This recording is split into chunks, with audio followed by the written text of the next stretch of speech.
The Hangout is air. The Hangout on air is live. All right. Hey guys, how you doing? It's old Roger D from Channel Donstar. I put the call out for the heroes, although it's early in Chicago time. Is that Central? I believe that's Central time. It's only like 5:45, so it's just before 6. It's pretty early.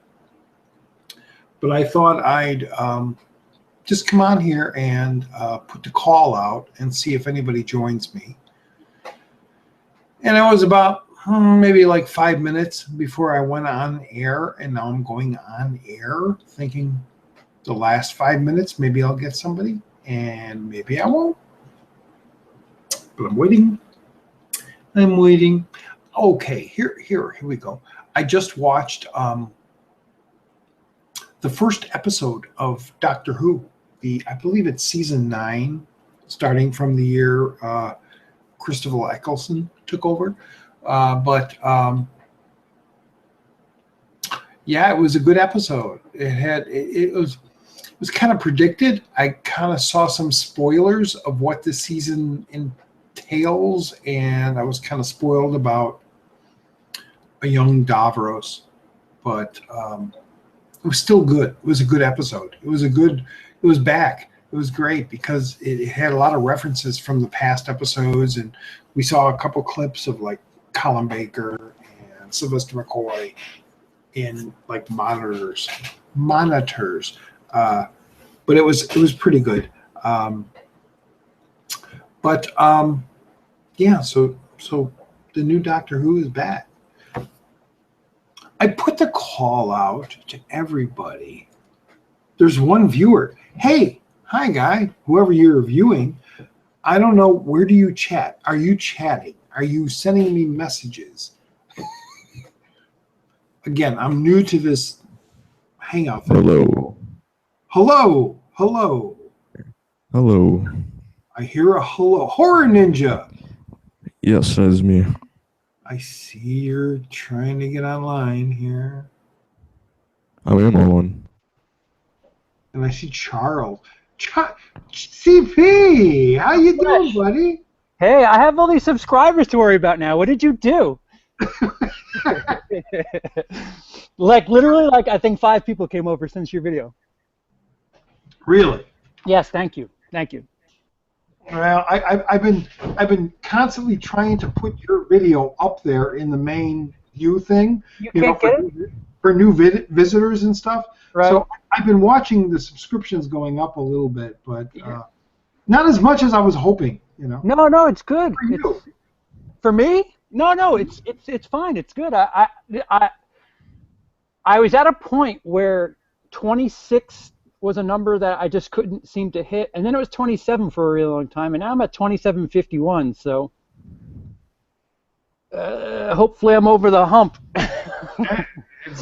It sounds good to me. Yeah, no. Like I saw. I can only dream of those numbers. Listen, you were at what? When we spoke, you were at 300. And when the video was over, you were at like 309, I think. So yeah, and I'm up to like 321 now. So yeah, listen, 20 in a week is good. Where do they come from? Where do they just come from? I'm trying to conceptualize the okay, you're just a new person, you're out there, and you get these little group of fans because you're fans of other videos, but all of a sudden things start growing, and it's like, where do these people come from? I don't know. It's like some of it's dumb luck, some of it's just, well, I mean, like when I found you, it was just dumb luck. Blu-rays, looking for Blu-ray collection, and that's a big collection. Let me look at that. Dink, and then the rest is history. And it's holy shit, 2 hours. I don't have that much time. And then 2 hours later, like, holy fuck, I have all this work to do. I watched this video for 2 hours. Dude, last night I was doing the R videos, and it's like. You know, I was so happy I got half the stack done, and I was early. I was under an hour. I was like, oh, this is great. It's going to only be an hour and a half. And it goes over. It's my longest video. Listen, RST are, they're going to, like, I think, what was it, N? Ended up being like an hour 18 or something for you? Yeah, but you're right. The R, the S, and the T's. Yeah. There are so many great movies with that first letter, you know? Right. Sure. Horror Ninja, you there? Yeah. Yeah, I'm sorry. We're talking over you. Are you Oh, that's familiar with fine. CP and his channel, Will I Like It Reviews? I'll check it out. Please check. Yeah, and I will do the same. I'm not familiar with you, sir. I was kind of disappointed with your the Johnny Depp movie Black review. Mass? Yeah, I What mean, did I do wrong? from the trailer, I was just like enthralled by the way Oh, he. wait, well, listen. The characters Yeah, go. If you how do I put this?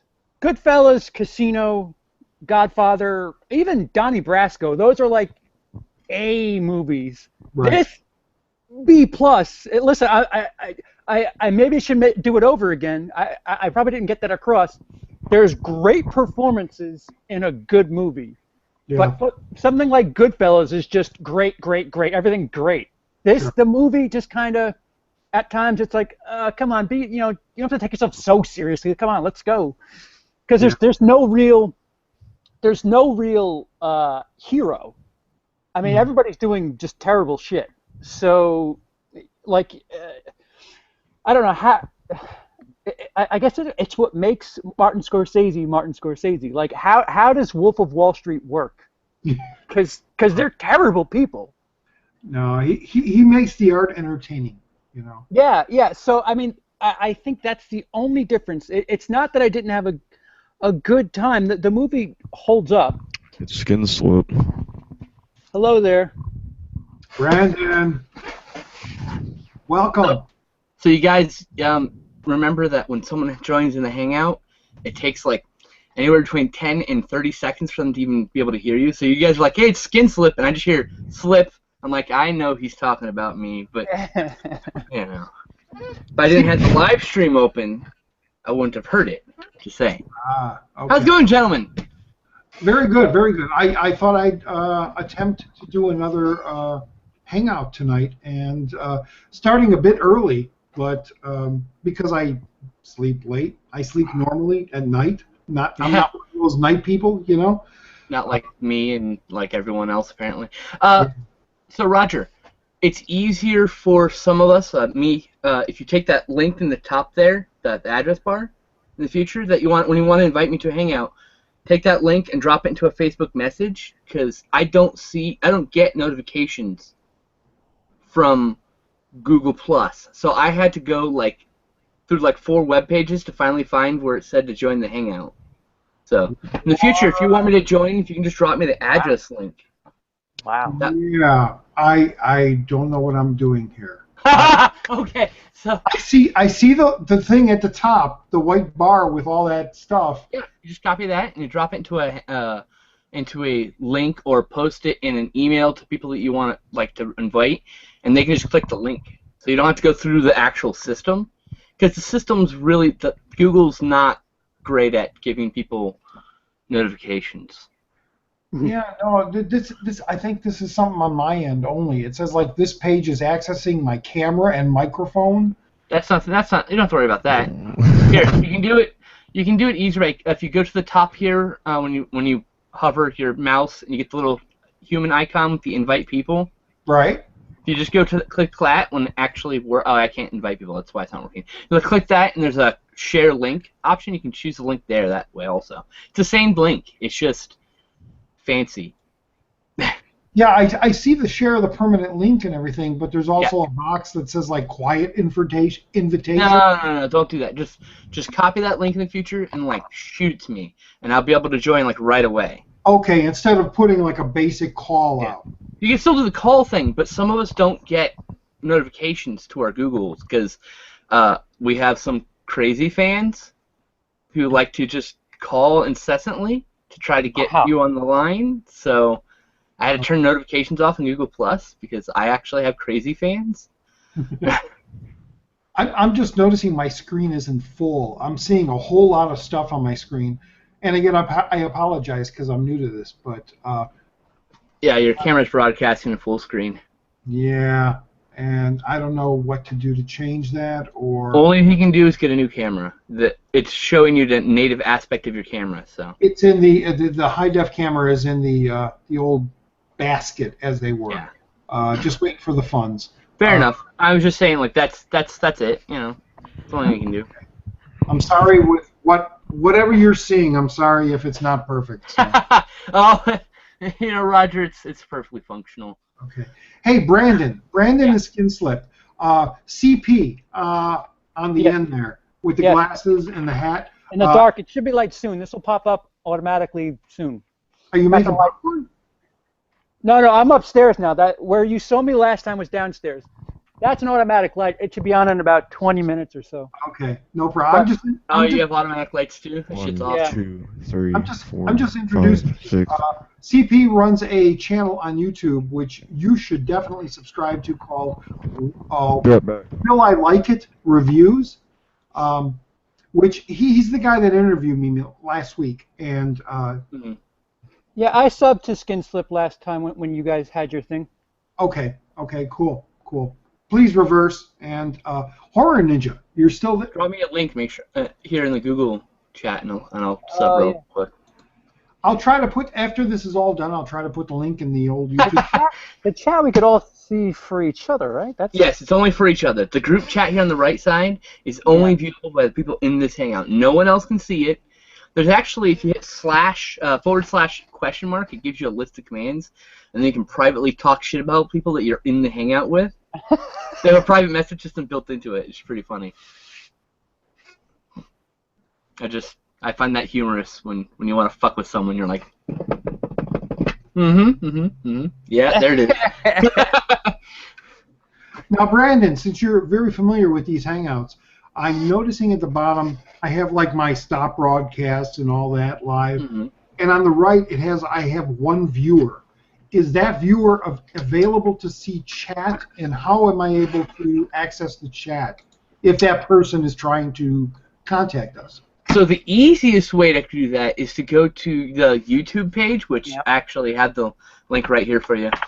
Or I'm going to go throw it up on Geeky TV right now. That's what's going to happen. So if someone wants to come over to Geeky TV, that easy way to find us too. Okay. I see 3 viewers. Holy crap, your autoplay video. What are you talking about? What? Will I Like It Reviews? Like, I went to the channel and started yelling in my ear. Sorry. No, it's just like, whoa, that's loud. I don't even know what that is. I had to turn the volume down, that's all. Sorry. Oh, that's not your fault. It's my fault for having the volume cranked up. Crank this shit down. I see 3 viewers now too, and I also see Blue Corner has joined us. Yeah, you'll see 3 viewers eventually, because on Geeky TV right now is me, Stabman, and Thrashfinger. Stabman's actually not at his computer. Thrashfingers might be at his computer, so it will increase your viewers because there are people technically viewing the stream. Indie Phantom is asking for a link or something. Oh, I got it. I'm on this. Can you do that, Brandon? Yeah. Oh, that's I'm right. going to send it to you via Facebook, sir. He just talked to me recently. He wants to join one of these bad. Yeah, get him in. I had a hard time entering too, so I've been trying to get in the last 5 minutes or so. Wow. Yeah, that's the other thing. Dropping the links a lot usually works a little better. Did you receive a invite from me? Yeah, I got an email, but whenever I clicked that link, I could only see the video. I couldn't join in the conversation. And on that page, I found you have to go to the top right notifications there, and that's where there's 2 notifications. One that says it started, and one that says you've been invited to join. And then you click that, and it takes you to another page for me, where it chooses what account I want, and then it says, "Are you sure you want these settings?" And then, "Are you sure you want to join the live hang?" I'm like, "Fuck all of that. Just give me the link," and I click it, and I show up. I closed it all down then and went to Roger's Google page and clicked join. Got it from there. It's nuts. Yeah. In fact, I'll be right back. I'm on the wrong account for this. Yeah, mine. I literally just dumb luck. I was just checking something on my YouTube page and I had a little red circle where it would say I have a comment or something, and I clicked on it. I was like, oh, all right. There we go. Yeah, I like 2 or 3 days ago, I was trying to go through all my Google connections, and I was adding a lot of people as like acquaintances and friends, so that when I did do a hangout like this, the call would go out to all of you guys. Right. So that's probably why you got that little information. You know. Well, if you've seen my new video today, use Twitter. That's much better. I don't use Twitter.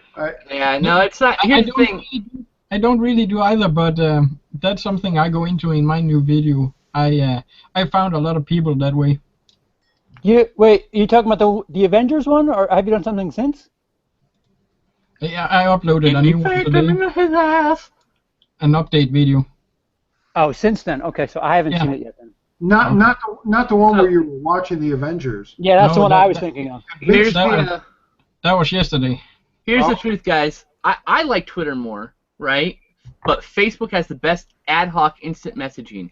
Right now, I can go onto Facebook, and if I have all of you on my friends list, I can make a group chat and add everyone to it like that. I can't do that with any other service right now. So, like, I use Facebook for the messaging. I use Twitter for the promotion. Twitter's my preferred one, right? But it's not for everyone. Not everyone likes 140 characters of information, you know? I use Facebook a lot more, too, but for this YouTube thing, I've started to use Twitter. Wow. Indie Phantom, welcome. You guys hear me? Yep. Yeah. Oh, good. Do you want us to hear you? Are you trying to talk shit behind us? I mean... No, man, I was just checking. I haven't been... Thanks for the link, Brandon. I just got it on Facebook. Yeah, I knew you were going to be looking into this during the day. You sent me a message about that, but when Brandon was saying he was going to start sending stuff out, I was like, go ahead, do it. You know what you're doing. Like I think the best thing to do, actually, it's interesting. I've noticed a bump in viewers for me and my friends since we've been doing live streams. And I noticed if you go over to Falagar 517's channel, right, you'll notice like his live streams get a huge bump up because he invites everybody under the sun.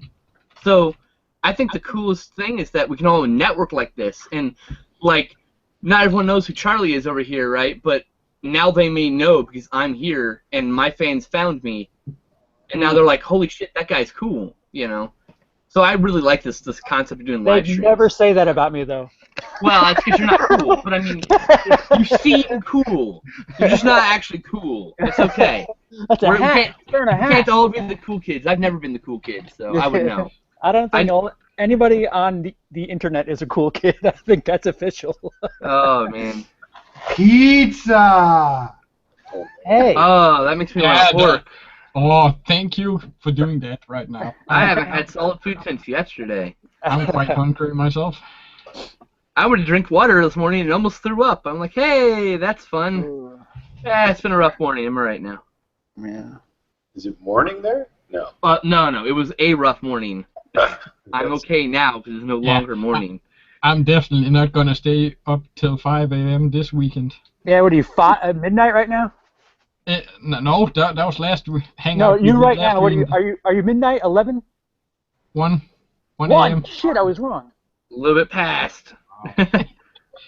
So stop living in the past. Yeah, you're already in the future. Tomorrow. Tell us what Sunday's like.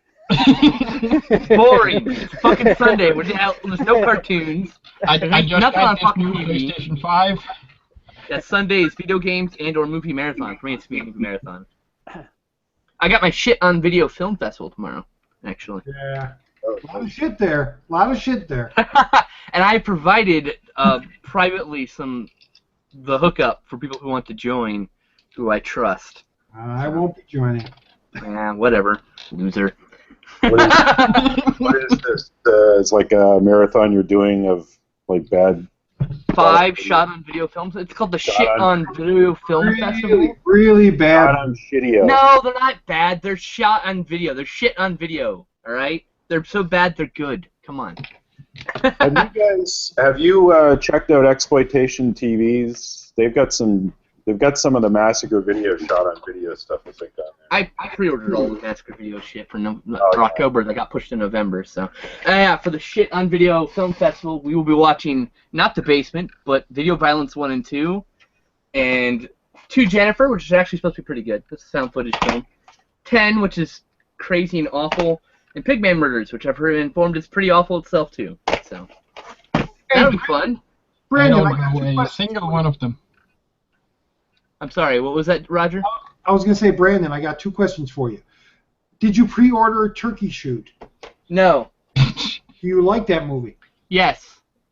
But you But didn't. it comes out in September. I don't have any money in September. Oh, I okay, want a okay. monitor, so Oh. I'll have to buy it later. I also have the DVD, and I've been kind of like, I don't know, do I want to upgrade? Am I going to watch it again anytime soon? I don't know.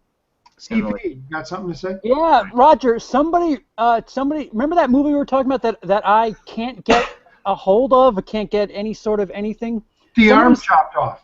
Yes, somebody suggested Trauma Wars, and it's close. Troma's War. Brandon, you know that movie, don't you? What, Troma? I haven't watched. I'm not a big fan of Troma per se. Are you familiar with Something. the woman Yeah. that gets her arm chopped off and continues on fighting throughout like a war or a battle in an 80s like exploitation film? Yeah, it's a dark scene.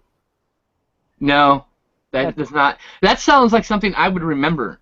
That sounds like something insane that I would remember, but no. Yeah, somebody said it was Trauma Wars, and I watched. Troma's War. War, yeah. Is that what it is? Trauma's It's War? Is that what it Troma's is? War, yes. Okay. So, Ownership of Troma. so it was all in daytime, so it wasn't it. But I mean, the way they dressed was very similar.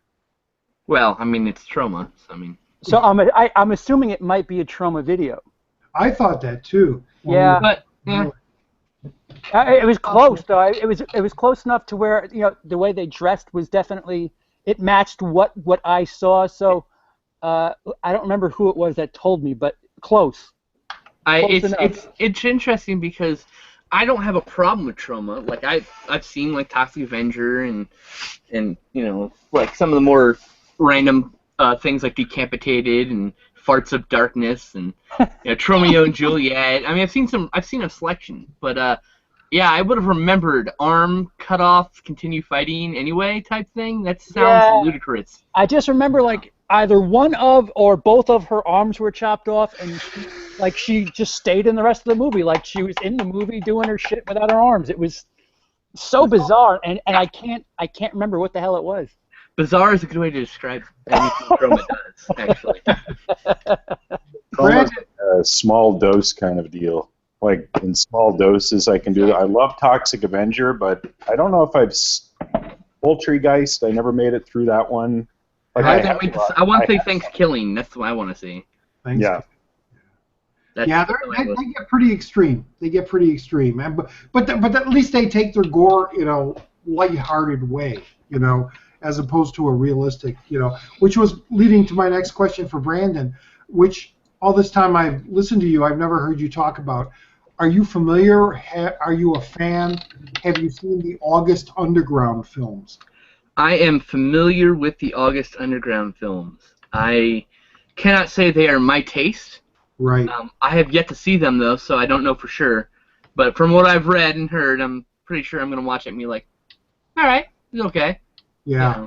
Yeah. I'm not a gore hound or anything, and I'm not like an extreme film watcher. The guy who produces those things is a fantastic makeup artist, but his style of film, the snuff film take, is just so disturbing and so disgusting, because his stuff is so realistic but yeah, avoid those films. Well, I don't know. Like for me, for like that's like an acquired taste. You either know you're gonna like this movie going into it, or you're not. Or you have no idea. Like what you're getting into if you're smart about it, and you should be. There's always that curiosity, if you're a horror fan. Go, well, I heard about that movie. Like Cannibal Holocaust. Well, I've owned Cannibal Holocaust. Yeah, but back in the day, it was like, I heard about that. I gotta see that. Because what's the big deal about that? I've heard about it. I've never seen it. There's a lot of actual animals like being killed on film. There's segue pieces between parts of the movie, and supposedly the idea was to give it a sense of a Mondo film. And a lot of Mondo films, they show like rituals and like display and like things that like indigenous people would do that are considered barbaric by us, like murdering animals for a ceremony or whatever, right? And so it's that kind of like footage, but not without any kind of. All right, so the flick is an awesome movie with like this great subtext about like not fucking with people you don't understand and also all the other crap, but it just loses its own threads when it's like every 20 minutes there's a random innocent animal being just fucking murdered for no reason. And it's really off-putting. But now, Grindhouse Releasing is really smart with their stuff. The DVDs have a version on it called the Vegetarian Release, which automatically jumps those sequences. But the Blu-ray does not have that. But instead, what he did was immediately give you that thing is like the little like animal torture or whatever is its own chapter. So the minute you see like, oh, there's an animal, next, you can just hit next now. So they put it into you to decide. Me, I just look away because I'm like, I don't want to watch the poor turtle get fucking murdered. But I think the whole history of the thing that causes the film to be as statuesque as it is those scenes are totally shocking, but they're mixed in with a bunch of fake torture scenes, cannibalistic scenes. People being killed, hunted, etc., etc. Yeah. Right. So it what it does is it sets you into a mood of, I'm seeing raw, real stuff. These animals are being killed, so these people must be real too. Well, compared to one of the first found footage films. So. Now, Eli Roth has a movie coming out. I believe it just started Friday. Green Inferno. Green Inferno, which is pretty much like an homage remake of Cannibal Holocaust, and I really don't want to see it because I don't think he can. Again, CP in our interview we talked about the movies of the 70s. Right. Or the 60s. There's this feel. There's this grittiness. There's this grainy, dark. The quality to the image. Quality to it, and I don't think Eli Roth can tap into that. I mean, I'll wait. He's not going to try to though. Well, wait. Well, compare Cannibal Holocaust to Faces of Death, which is also fake. I mean, I saw that. I remember growing up having that be the you got to watch this because it's. Yeah, that's typical suburban crap. Yeah. Yeah, so I mean, it's similar in a way, right? Well, yeah, most of Faces of Death is also staged. Right. So. But when you were younger and you saw those Faces of Death, the monkey scene was real, and the dog scene was real, and this scene was real. But there were a lot of other, like the magician scene was faked, and this scene was faked, and this scene was fake. The electric chairs was totally fake, because that guy worked elevators for like 2 decades after the movie. But in that age, when you were young and impressionable and going to those video stores for something your parents didn't want you to see. Right. You saw those movies, and you were like, you put those all together that they were all real. And even the autopsy scenes at the beginning with the face folding down, it's like, this is real. I'm seeing something I'm not supposed to see. So even though I love it. I've seen one of that. Yeah, it's typical. I mean, that's fine. There's nothing wrong with that. I get like that's kind of what. I don't know, like, it's hard to explain. I think that Eli Roth's Green Inferno is going to be a different animal completely. He knows, I think he knows he's going to recreate the original mission of that film. He's going to do his own thing. And because there's more than one person without headphones and hang out. I consider myself the luckiest man on the face of the earth. Oh, it's gone. That's because you are talking, and you cannot hear your echo of other people because your brain and the hangout the way it works. I have a headset on. It's not my fault this time. No, it's Roger. It's Roger and any Phantom that have headphones. It's fine. But I've got the noise cancel. It's supposed to only activate when my voice is on. I don't know if that makes a difference, but no, it doesn't. It won't matter with the hangout. The hangout keeps it on. It's damn you, Roger. It's stupid like that. It is. Get a headset. Go on with your take. What you were saying. Oh, I think. Sorry, I disturbed you guys. I think that Green Inferno is going to be interesting. I don't know if it's going to be good because I think it's the best kind of remake because it's him going, okay, I really like the story of Cannibal Holocaust and Cannibal Ferox and Cannibal Terror and a bunch of other films, Man from Deep River and Massacre in Down the Silver Valley and Diamonds of Kilimanjaro and a bunch of other fucking, some of them are awful. So he takes like this pretty common storyline of people going to the jungle and shit happening and kind of, and Mountain of the Cannibal God, I almost forgot about that one. And he's taking that concept and just going, well, I want to remake this, but fucking remaking stupid, so let's just do my own thing. So he takes a pretty common storyline of all those movies and then does his own thing. Is what I'm expecting. I don't know, obviously. But, Yeah, he's making a homage. yeah, an homage, indeed. Well, he's got that Homage. Knock Knock film. It's okay. You know this Knock Knock film? Knock Knock? That's the other Eli Roth film. It's like a remake of The Seducers. Remember that 70s? Not The Seducers. What's the one with Clint Eastwood's ex-wife? Well, that's helpful. He's got a few. That movie. Sandra Locke. Sandra Locke. Yeah. Okay. Remember the two crazy chicks show up at the guy's place. He's all into them. He has a fling with the two girls, and then they come back and terrorize him. Eli Roth has a new film called Knock Knock with Keanu Reeves. I was just gonna say. That's an update. That one too. Yeah. That's right. Yeah, but that trailer's been out for a while. So is it another remake of the Strangers, which is another film that remade? It's an older. This Roger, you know this one, right? Yeah. No. I'm just saying it looks more like a Three's Company. There's two girls and one guy, and the two girls are torturing this guy. So That's not Three's Company.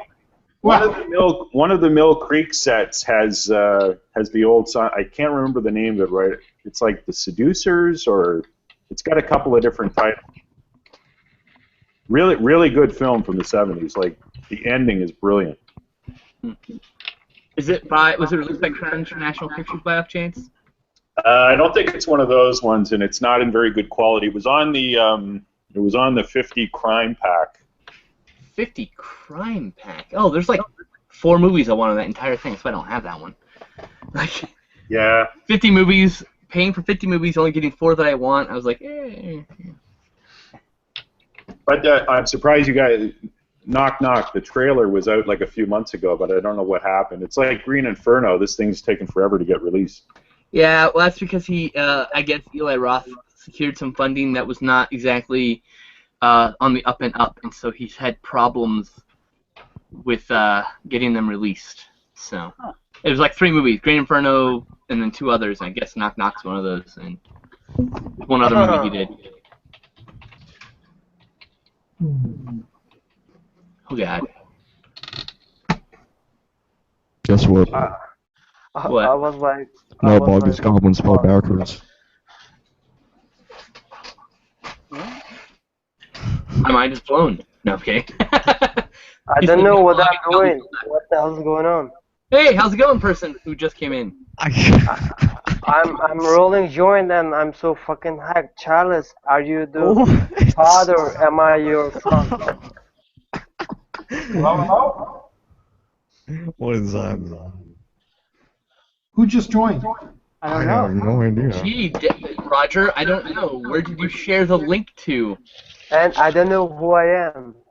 You I don't don't know know. who I am You don't know either. who you are. You're I valueless. I think so. I am a bitch. What? Oh my. Roger, click on the arrow above his name. Click remove from broadcast. No, he might be a Batu. Yes, I think so. I did something mistake. I'm sorry What about is- that. Just remove from the broadcast. We are all serial killers. Oh, really? Click Now. Channel. What? What? Hey, channel. There are a bunch of Where do you robots live? outside the window. Channel. There we Bye. go. Good job, What Roger. was that? What the hell have you been smoking? Do I have to be that guy that says he looks like somebody who is in one of those places that CNN would be doing one of those types of coverages during a really bad situation? I was wondering where Latka came from. It was I like- saw his background. I was like, wait a minute. It's really dark where he is. No offense, Blue Corner. So who did you invite to this I can turn on hangout? the light if you want. Like, jeez.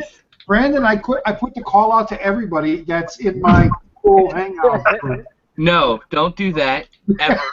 Wow. Why? Because one, you get people like that who are just automatically following you because they have some sort of fucking bullshit bot installed on their computer that auto followed you, who's been spamming that wall, and he has no idea. He Well, just you got don't an know. notification Well, with his email, you know. Doesn't know You don't know who if he he's a is. subscriber to my channel. No, but he had no idea. He comes in, he's like, I don't know who I am. I don't know what I'm doing. And yeah. Come on, come on. Oh yeah, he could be a subscriber. Well, if he doesn't know who he is, then fuck him. He's not worth his fucking time. He's not watching your shit. He doesn't know who the fuck he is. I'm just saying, like, you know, we all obvious troll was obvious, man. Like, Confirmed no bog. everybody tightened up. Our special guest is Latka. His name is Batu Less. Who's what? Idris? Who are you calling Latka? You racist? Latka. Dude, haven't you ever watched Taxi, the television show? No. From Caspia. Andy Kaufman? I know who Andy Kaufman is. Yes. He played a character. Okay. See, I've never seen the show. Sorry. I actually don't watch a ton of TV. Wow, two What do you- references. Okay. First of all, The Seducers is pretty random. Just saying. I don't even know if that was the title, to be honest. I Yeah, looked yes, at it. exactly. All right. I don't know plenty of 70s films. Just Jesus Christ, Seducers. That's big as shit. Let me tell you. Brandon, what's there was a girl that did like a number of like espionage or spy type movies back in the 60s or late 70s, and How old do you think he is? well, no, I mean he watches How old do you think I am? things. I don't know, but he's talking about the 60s, like you were there. Oh, I watch a lot of that films. stuff. You watch a lot of those martial art. I watch a lot of movies. TV is where I'm lacking in my knowledge. Right. This was like an 80s video. I used to see it on the shelf. The Ambushers and not the Matt Helm one, but like another like soft-core porn one. Are you thinking of like Modesty Blaze? Well, I think he only had one movie, but No, she had a remake. girl, she was blonde. She had like 4 or 5 movies. One of them, I believe, was called The Ambushers. And the one that you just mentioned, it sounded like that was her movie. I don't know, indie fandom. I figured out what the title is thanks to my There we go. Leonard Maltin guide. It was called The Seducers. It's also known as Death Game. Death Game. Death Game. So I'm just pulling up Death Game now. Death Game. That's funny. I was like, I was back there trying to plug in my headphones. 77. I don't know why my headphones don't.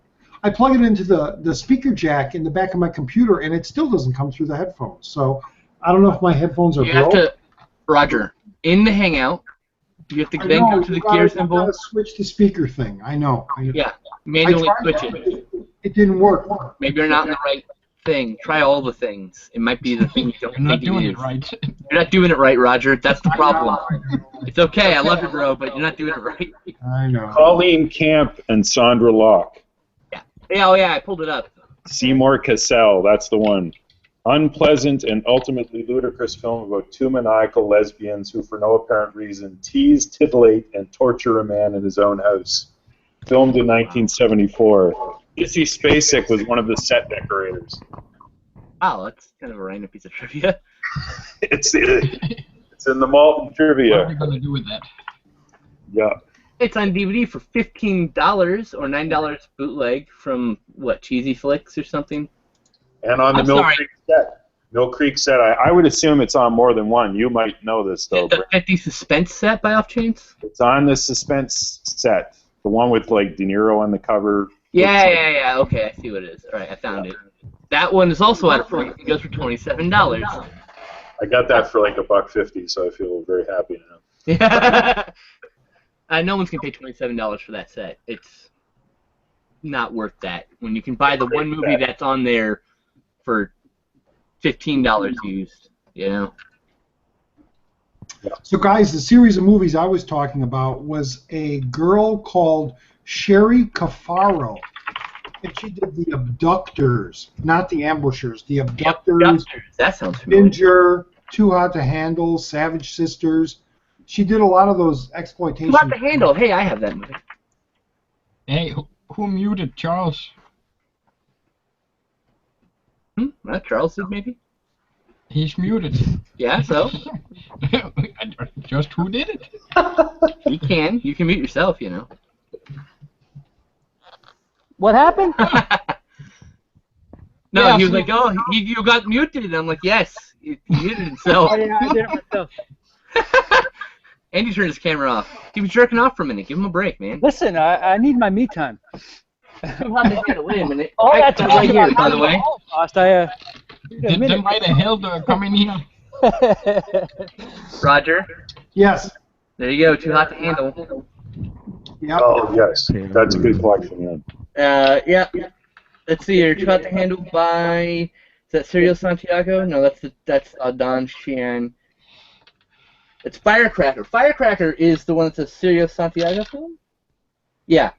And then there's the Alan Holzman opening 15 minutes, which is the best part of the movie, the part not directed by Sergio H. Santiago. Firecracker, that is. But that doesn't have that Sherry Cafferero in there, does it? Doesn't have a topless fight girl something? Welcome back, CP. Thank you. I don't remember. 5 minutes later.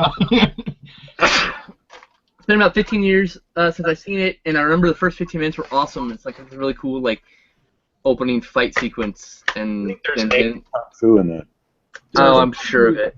There are so many of those women prison movies and women exploitation movies. I just bought 3 more with starring Linnea Quigley. Yeah. Good. Do you ever work out? Not yet. I'm gonna get the 88 film Blu-ray. Didn't they? I was just gonna say, didn't they do a Blu-ray release of that? No, it's still SD. It's the same. It's the same master and everything. It was shot on videotape in the 80s. Yeah, exactly. Yeah. So I mean, it's an extra feature on the Blu-ray, on the 88 films Blu-ray of I don't remember which one of the movies they released for their slasher line, and it's also released singularly here in the States. It's the same release. It's the same commentary that's on it. It's just on a Blu-ray with a movie. So I don't need to buy it twice. I'm just gonna wait and buy that one Blu-ray. What Blu-ray is that on? I don't remember. One of the 88 film movies. Go find out. I've seen that workout. It's a good workout. It's a tough workout. It starts out with her in the shower or something, right? For some reason. Yep. Yeah. The stuff. Okay. It's part of the Hollywood Chainsaw Hookers release, right? Which I guess makes sense because yeah.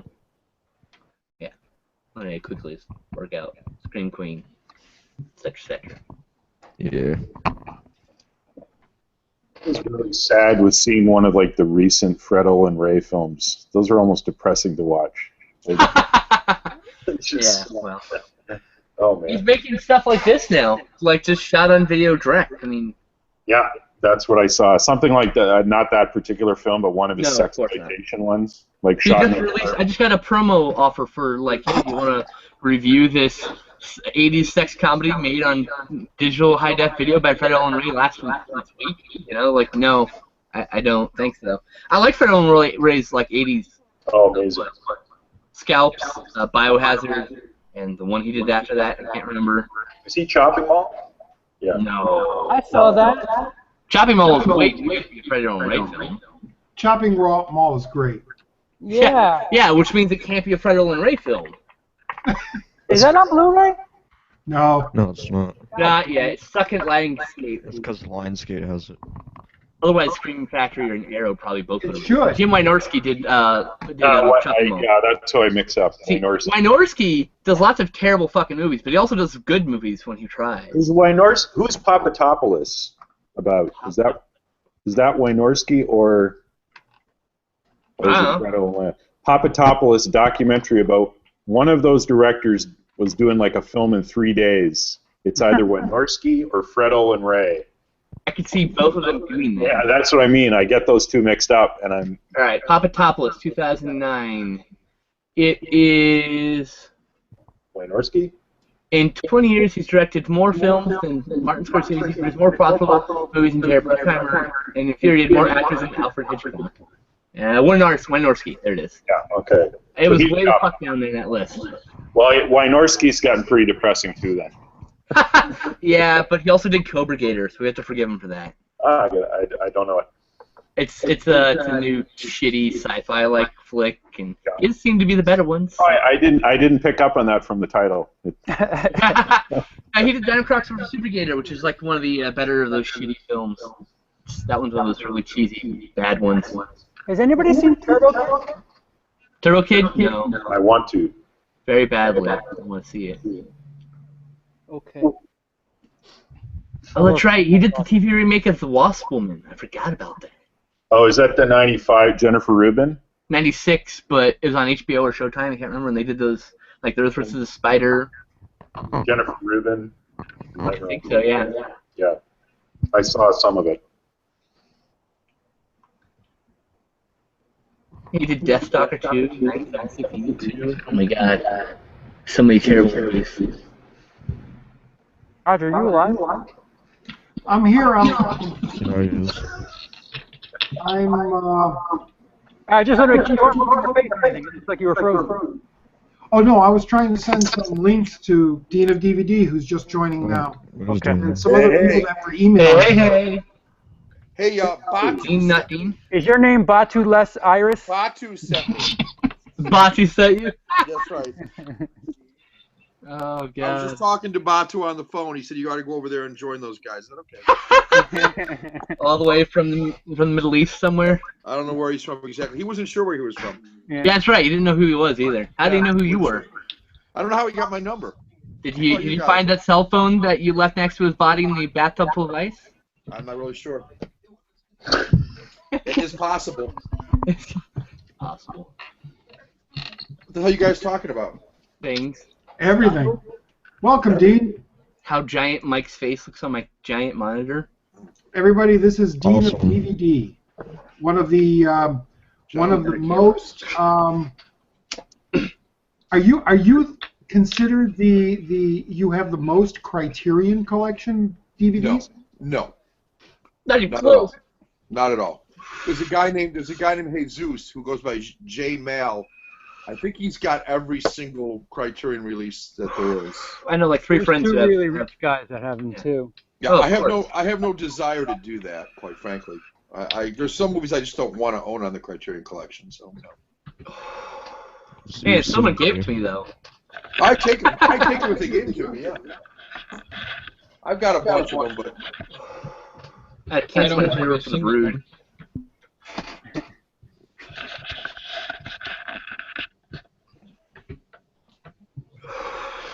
So what's everybody's story for Halloween? What do you got set? Are you doing the 31 Days of Horror? Are you just doing a couple movies here and there? What's your story for Halloween? Are you going out trick-or-treating? Are you getting dressed up going to a party? I'm gonna watch some Three's Company.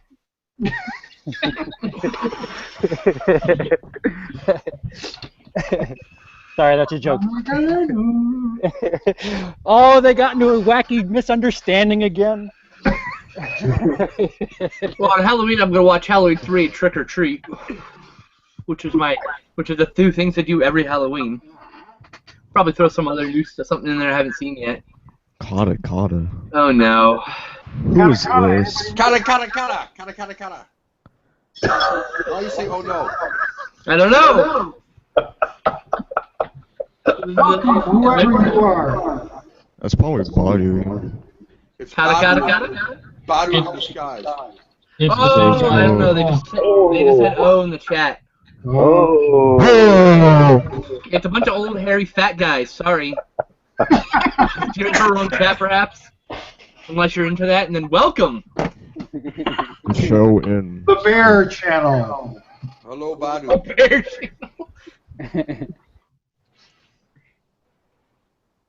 Hello. Goodbye. So they didn't know what it was, and they actually joined. That's cool. I Bye. don't know what to say. Goodbye. Go on, guys. I'm Do you going think on. do you think when I set this up that I set it to like a open public thing? Yeah. Yeah, everyone who follows you, I think, is what you actually Worldwide. But I mean, people that don't even know who I Yeah, am because go I onto told like you. Google Hangouts and go, oh, this is live. I'm going to jump in there. Yeah, no, they don't know what's going on. Hacking people. What? Sure. And then, That could be. you know. Now he's hacking people. Do you have a Body copy of Star Wars hacking Episode 7? revenge. Just kick him already.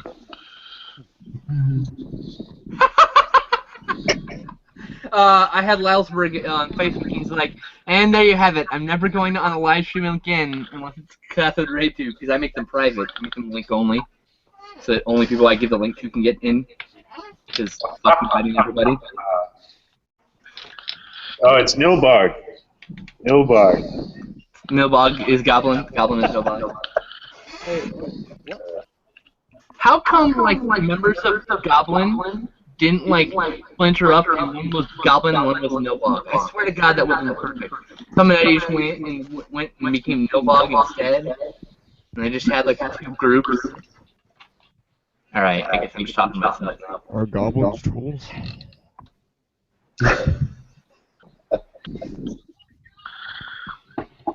Quinn? A lot of echo going on.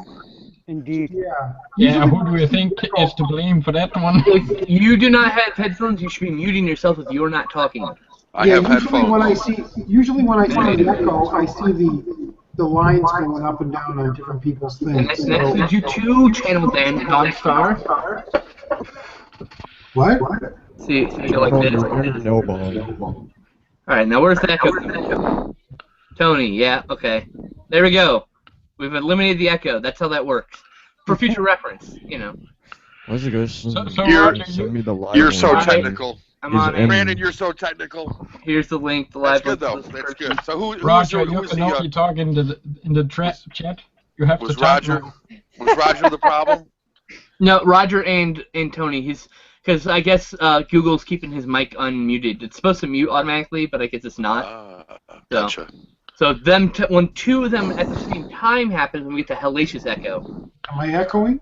No, see, it's just one person that's without headphones right now. I told you, if just one person has no headphones. Who's Michael Okay. Myers? Who's That's Dean. Dean. Mike Myers, be honest. I hear Student Bodies playing. Who's playing Student Bodies? It's because you can see the Nilbog's still in here, so it's it's all good. Student body. Remember that movie? Anybody remember that? It just came out on Blu-ray. Yeah. I haven't got a chance to see it yet. Remember Troll 3 about The the heavy killer breather plants? and the saliva Yes, from it's the... called Crawlers. It's coming out. It came out in Blu-ray, I think. No, it's coming out in Blu-ray. It's Good. the next round. Goodbye. And then there's Troll 4 as the Quest of the Mighty Sword or something. That is a tour 4 also. How evil are we? Au revoir. Farvel. Which is awful sounding as it is because I can't do French at all. Dean, This guy's what are you saying showing goodbye. us there, the Star Trek? Oh, you saw that? Yeah. Yeah, that was a classic movie. Wrath of Khan? No, Oh, Free Free- Enterprise. I love that movie, dude. I like know that that movie too. You're the only other Just watching person it. that I know Hey, that knows it. Man, saw it's that a on good movie. HBO when it first came out. I even have collector cards Trust in it, my man. DVD case. That movie is fantastic. Nobody knows about that movie. It's apparently us three. That's it. That's it. Oh, Roger's found his soulmate. Checking it out. The whole driving through the car doing the Star Wars quotes and talking about Laserdisc, going to Yeah. that was us. you Isn't know? there a Free Enterprise 2? No, Is there a Free Enterprise 2? I don't know. That's a Don't pretty good movie, know. though. no. Might be thinking of a different movie. That's fine. I'm usually wrong about sequels.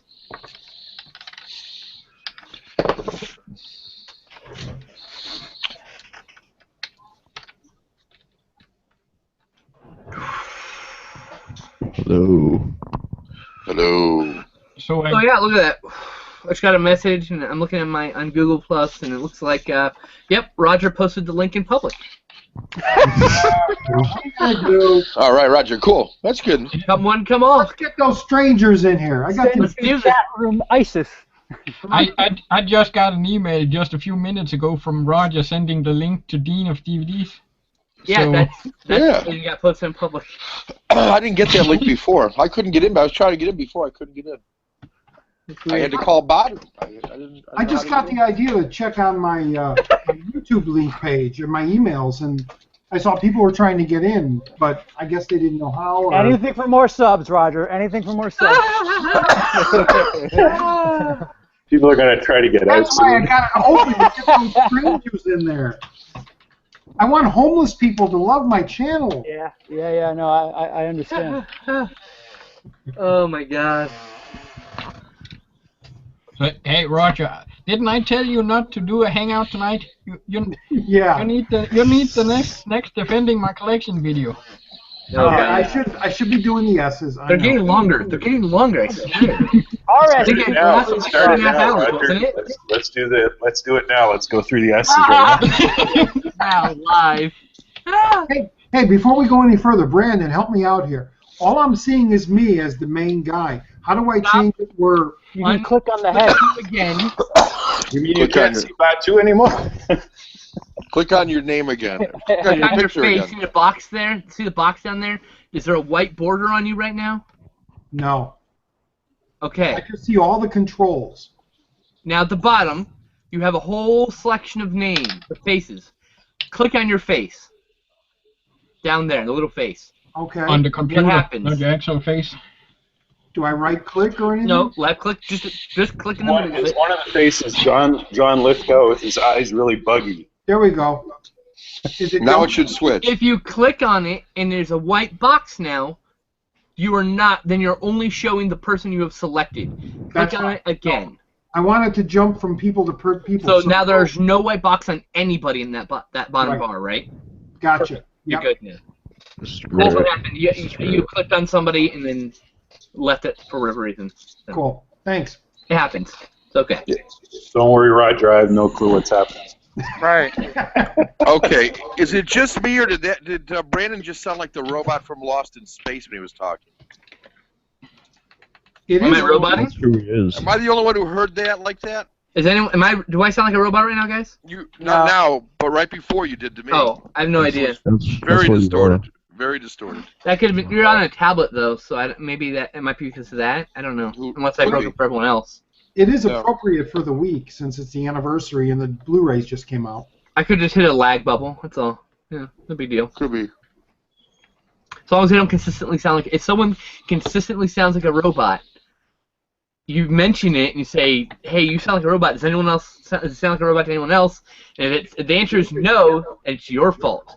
If everyone says yes, he sounds like a robot, then the person who sounds like a robot needs to refresh the Hangout. So whoever's fault it is has to refresh. It's a weird little glitch that happens in the Hangout. Someone will just suddenly sound like a robot, but sometimes it's the person, and sometimes it's someone else. Like sometimes the person who hears the robot, sometimes it's the person who's hearing the robot. You sound okay now. Yeah. Well, you sound like you normally do. I don't know if that's okay or not, but you sound like you normally do. I'm fucking exhausted, is what I am. I have like 3.5 hours of sleep. How come we already have 44 views to this video? Because I And put it's you on live. Cookie TV. Because you sent out the invite to everyone. And you put an invite to everybody. You invited you. Fucking entertainment for everyone. I have no Being idea. trolled by 4chan right now. Sent it out to the town of Nilbogs. You stop that? Very Jesus cool. Christ. Very cool. Hey, Roger, I am enjoying very much your defending my collection, but how the hell did you talk 26 minutes about Patrick Swayze and Roadhouse? Well, What, you was know, it 26 minutes? he's a long-winded motherfucker. That's how. It really wasn't 26 minutes. It just felt like it. No, well, you know, I spent too I much. actually You were like- boring, I actually Roger. You were boring. I'm kidding you. I'm kidding you. I like Roadhouse. I was joking. I know I spent way too much about time. eating shit for fucking guys like you in prison or something. I mean, like. I spent Yeah, way long too much something. time on Resident Fuck, Evil. photo. I know that. Just wait for the next movie. That's gonna be part 1, 2, and 3. Roadhouse remake with Ronda Rousey, man, that's gonna be awesome. Why? Because I don't know. Because Ronda Rousey's gonna punch some people and I'm gonna laugh. Wait, I you're don't doing know. a She's female lead on tough. that. They're doing a remake of Roadhouse with Ronda Rousey in the Patrick Swayze role, Yeah. which is awesome. She is tough. She is one badass bitch, man. She's kind of good looking though. Okay. She's got a good combo. Hey, you know, I like her, but I like her too. I don't like it when my girl can wrap her arms around me and me be the small one. Yeah, my That's thing fair. is this: I like a chick who can murder me in my sleep, or awake, or while I'm holding a weapon, or while I'm in a car. Like I have a feeling if anyone tried to hit Ronda Rousey with a car, they would just get like fucking an arm bar through a goddamn window at 25 miles an hour. They're like, I give up. I'm sorry.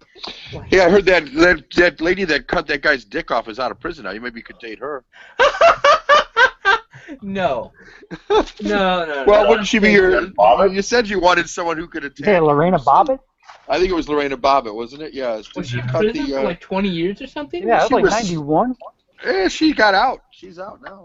Anybody see Bobbitt Uncut? The Ron Jeremy directed? He went Oh, off, God. got it reattached, and made porn movies after that. That's right. That's one of them. Ron Jeremy directed Bobbitt Uncut. Wow. That's horrible. Classic. I like it. Ew. Needs a Blu-ray. It needs a Blu-ray Damn. in high def. I mean, you know, cutting someone's dick off is actually attempted murder. That's a major vein, dude. Bleed out. I'm with you. I'm with Ah, you. shit. So I guess going to prison for a long time makes sense. Brandon, did you ever see that movie? I believe it's called Nowhere Man, where that happens, and he's spending the movie trying to get his dick back. No? That Yeah. sounds absurd. Yeah, I have that movie and I've never watched it. I actually have that DVD. You Wow. did? Never will. I never watched it. Now you Brandon, never will. Never again. Next What do you thing mean you he's know, trying I'll to get get a package from Amy Phantom. You're like, what the fuck? Oh, you ass. Box of Pain. Oh, yeah. Yeah. What's he good gonna box- do when he gets it back? So it's cut off, and he's trying to get it Everyone back. up for the box of pain? Has everyone heard about the box of What's pain? he gonna do with this? Has the word of box of pain spread yet? No, you're supposed to start it. So pain. Here's the box of pain. I'm going to send someone a bad movie. They have to watch it and review it.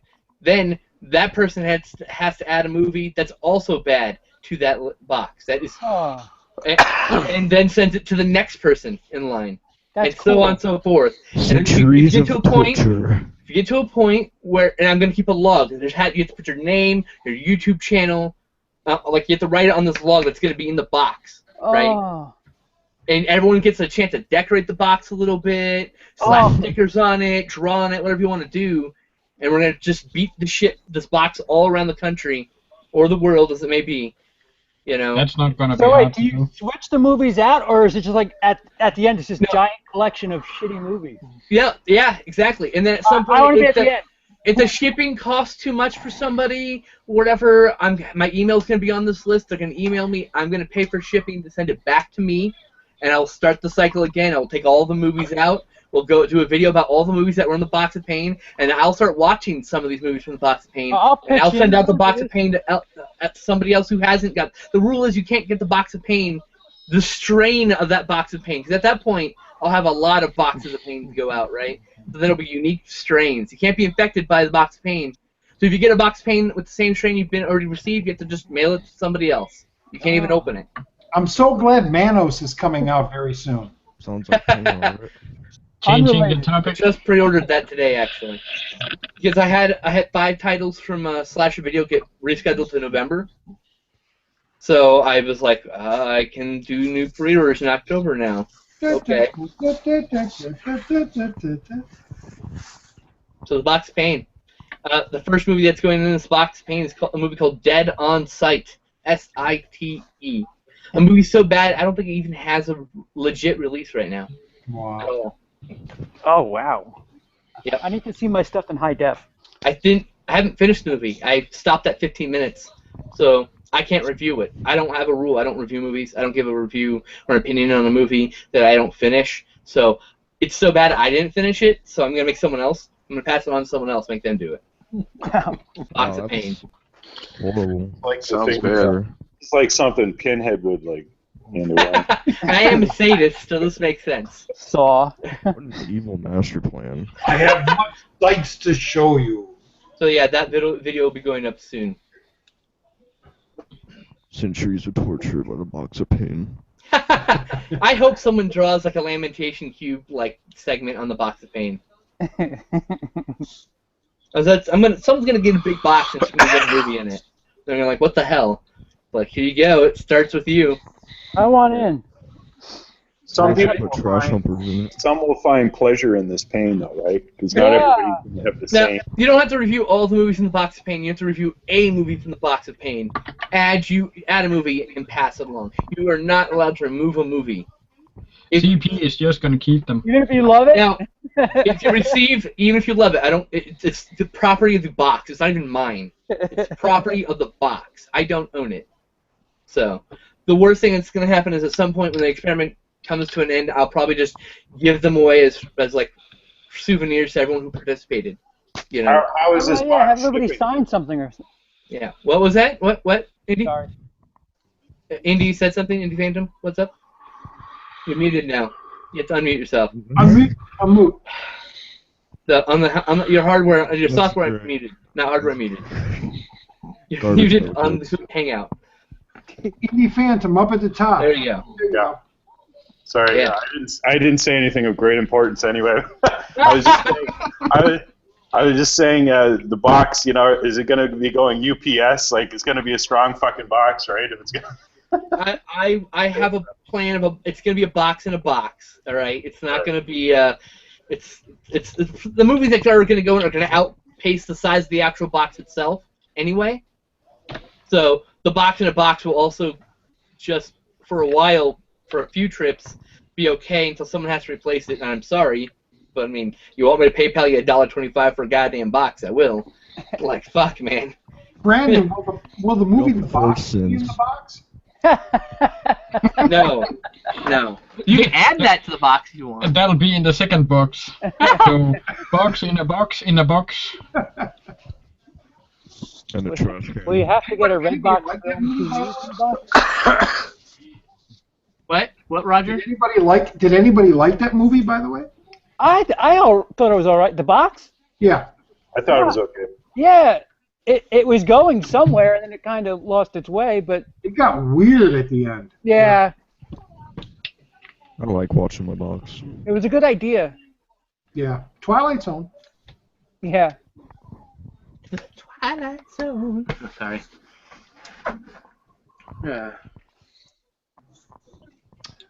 Brandon, Cathode Raid tonight? Oh, fuck, yeah, probably. Probably.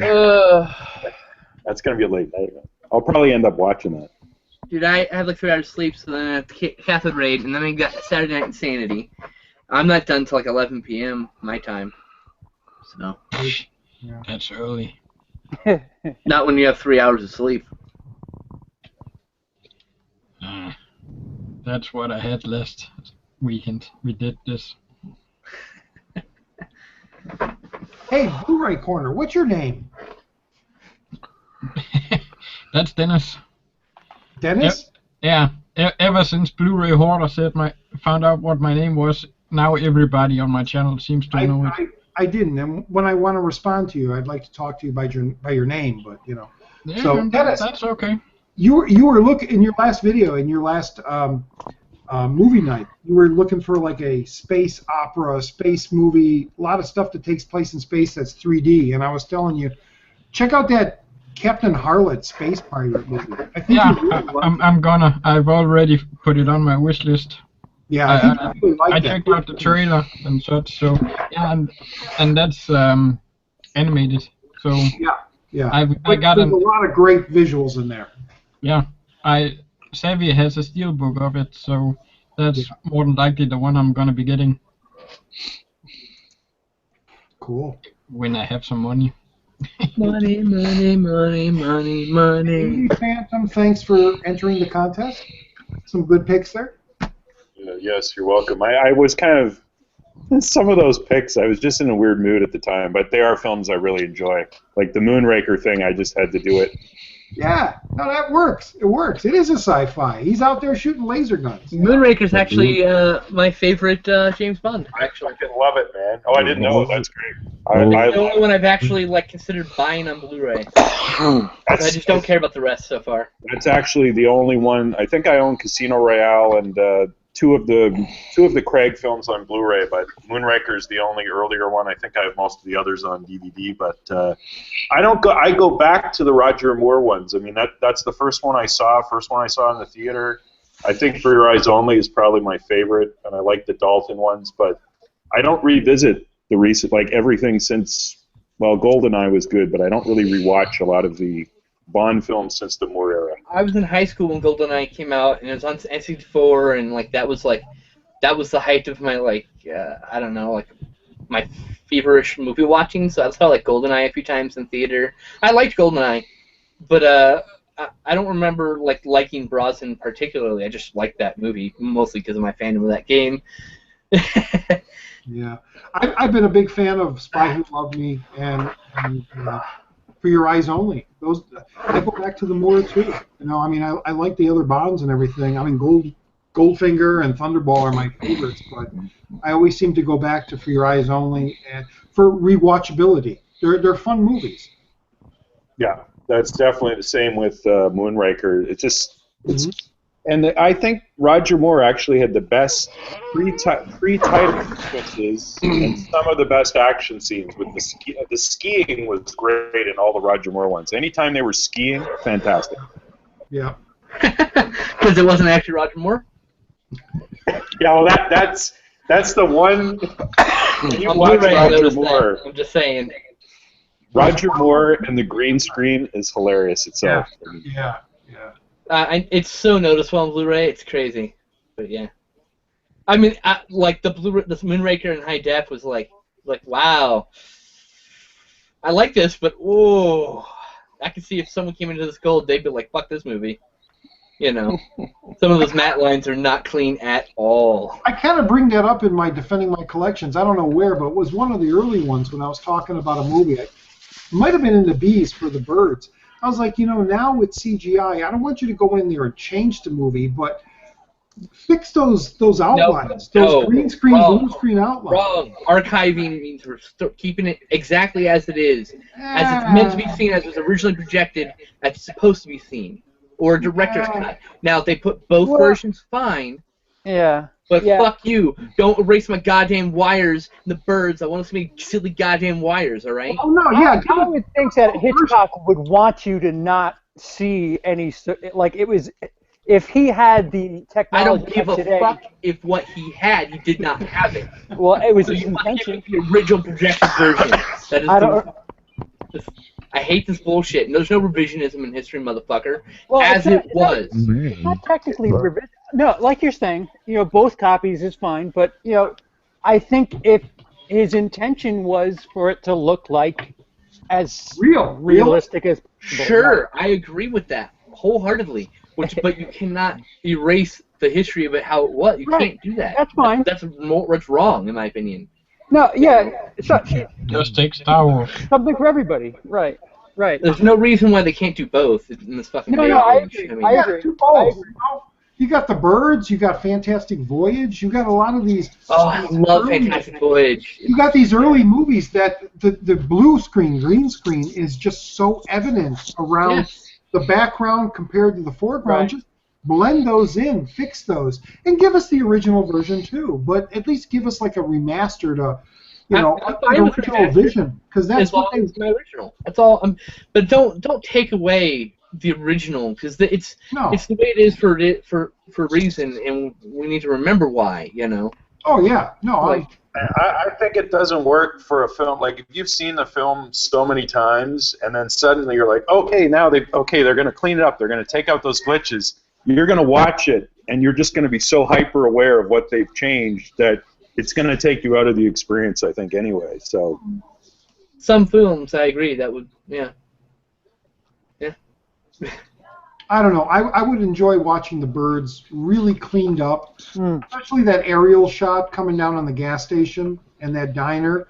Those birds just look so bad. We know what he's trying to do, but he just didn't have the effects to do what he was envisioning. And to clean that up would make the scene even more enhanceful. Yeah, Roger, I actually think you're saying the polar opposite of what, I'm sorry, I don't know, Tony, what you just said.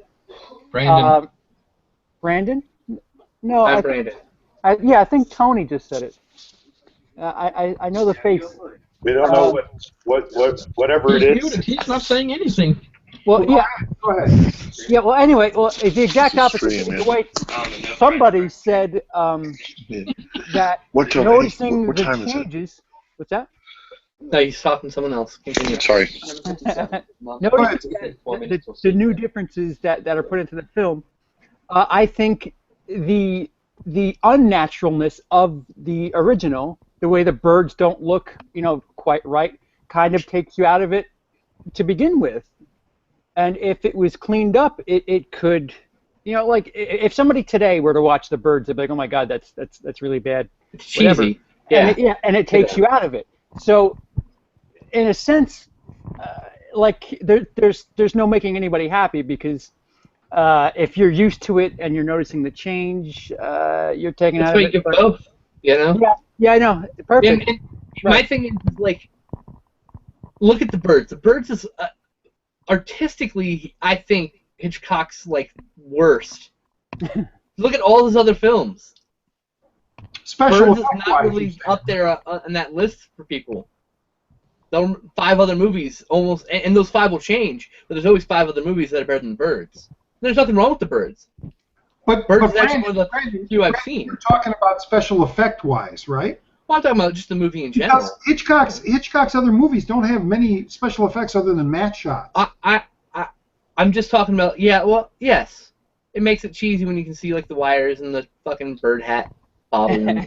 Oh yeah, hilarious. By the way, I love that. And the funny thing is, you can make that CGI bird and probably still laugh at it. That lady's shrieking and carrying on, and that's hilarious to me. More than it's the bird hat. At this point, I don't even notice the bird hat. Like I know it's there. It's like whatever. I'm watching the movie. So I don't need it removed. It doesn't take me out of the film. Well, what do you guys think about something like the 1981 Clash of the Titans? Making everything CGI in that film. Or just smoothing the frames of animation, making it all weird blurro vision. Yeah, no.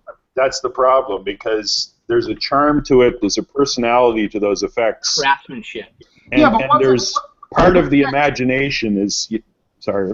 Wasn't that Jim Danforth that was trying to do that? Didn't they do that originally in Dragon Slayer, where they tried to blur the frames so it didn't look as jittery like Ray Harryhausen? They had. Oh, you're thinking like the Tippett go motion. That's something else though, right? Or you talking about or do they do that post on Dragon Slayer?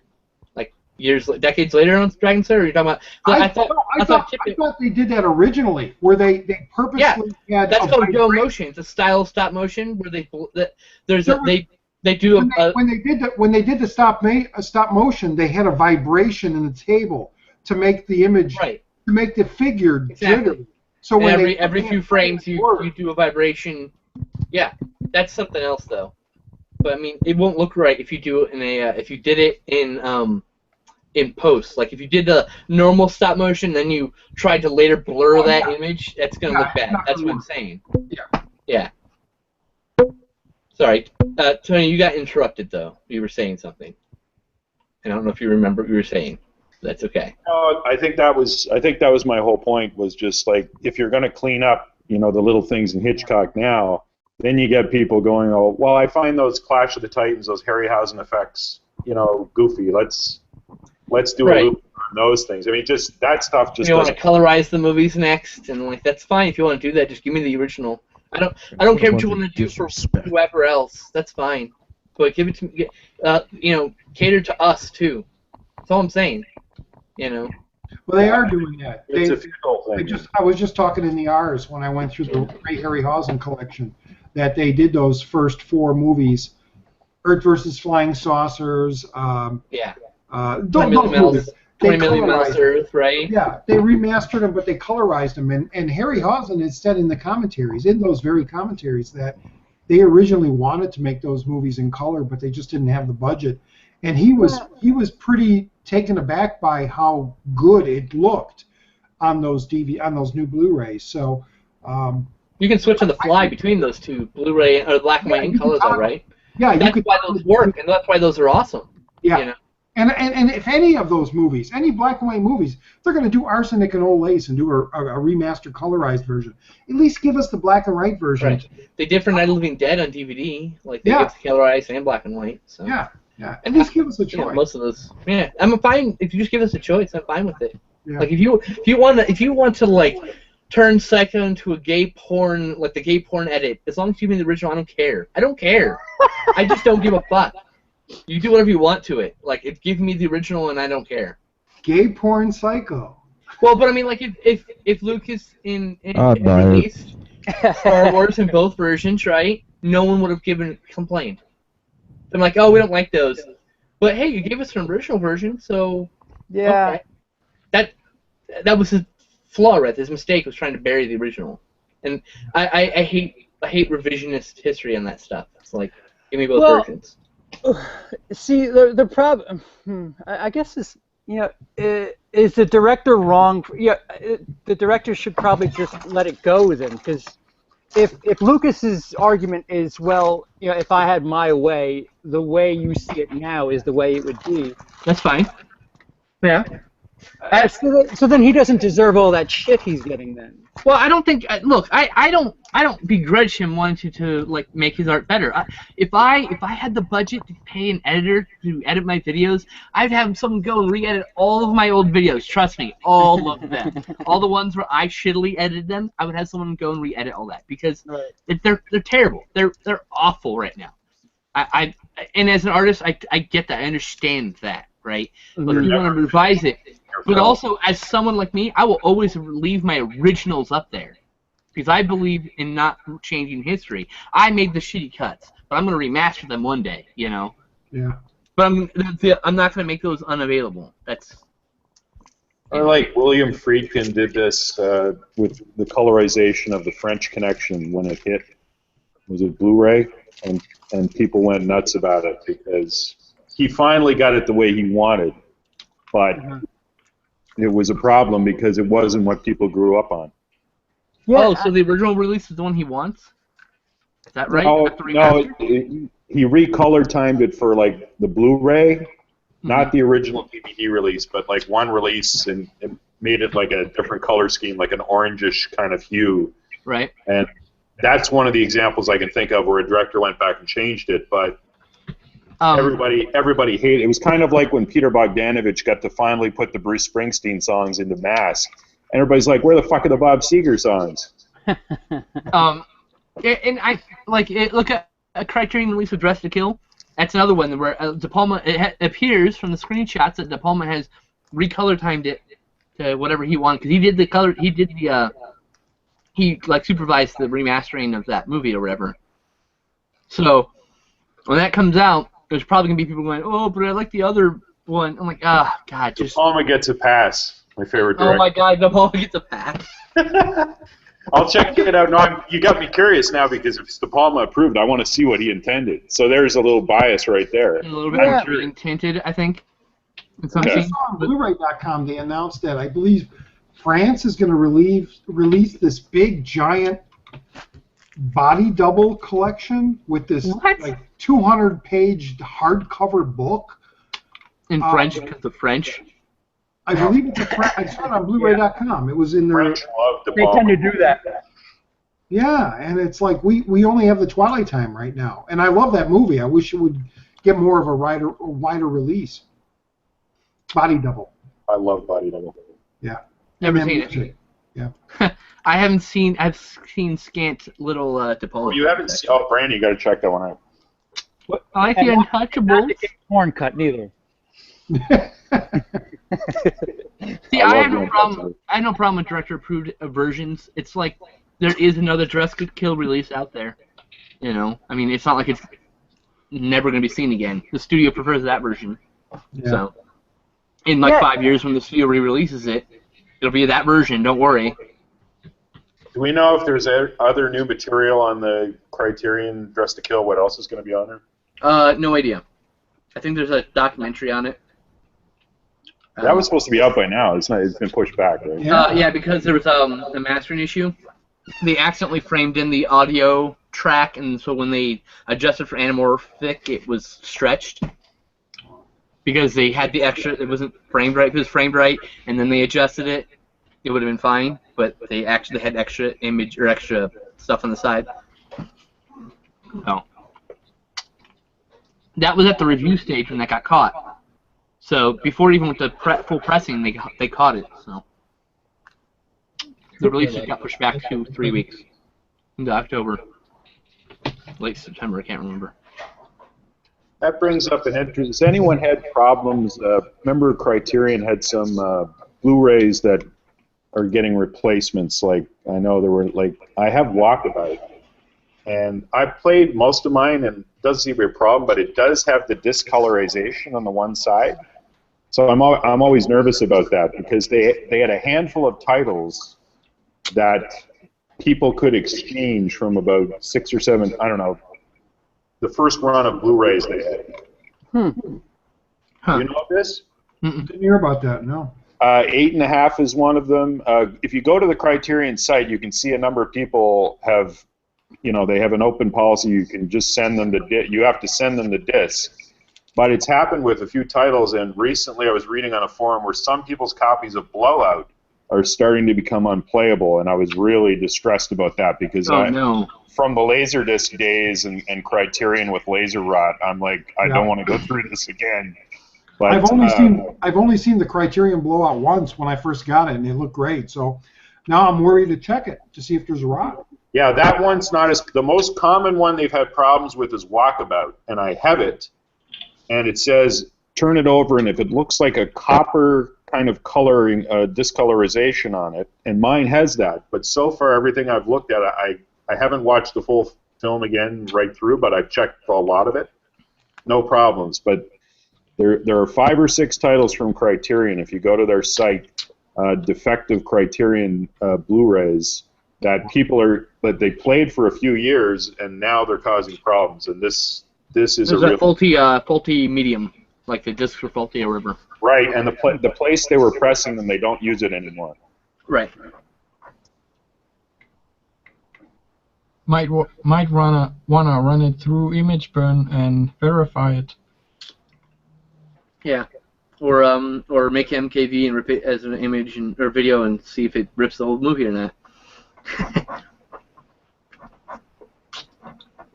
I don't like that some of my cases don't match. I want a pink case for Drive, damn it. Yeah. I want a pink case for Only God Forgives, but there's no pink cases. I think Sex and the City had a pink case. I think it's the only one. Well, no, the length. My Tootsie is too long. It's like a DVD length.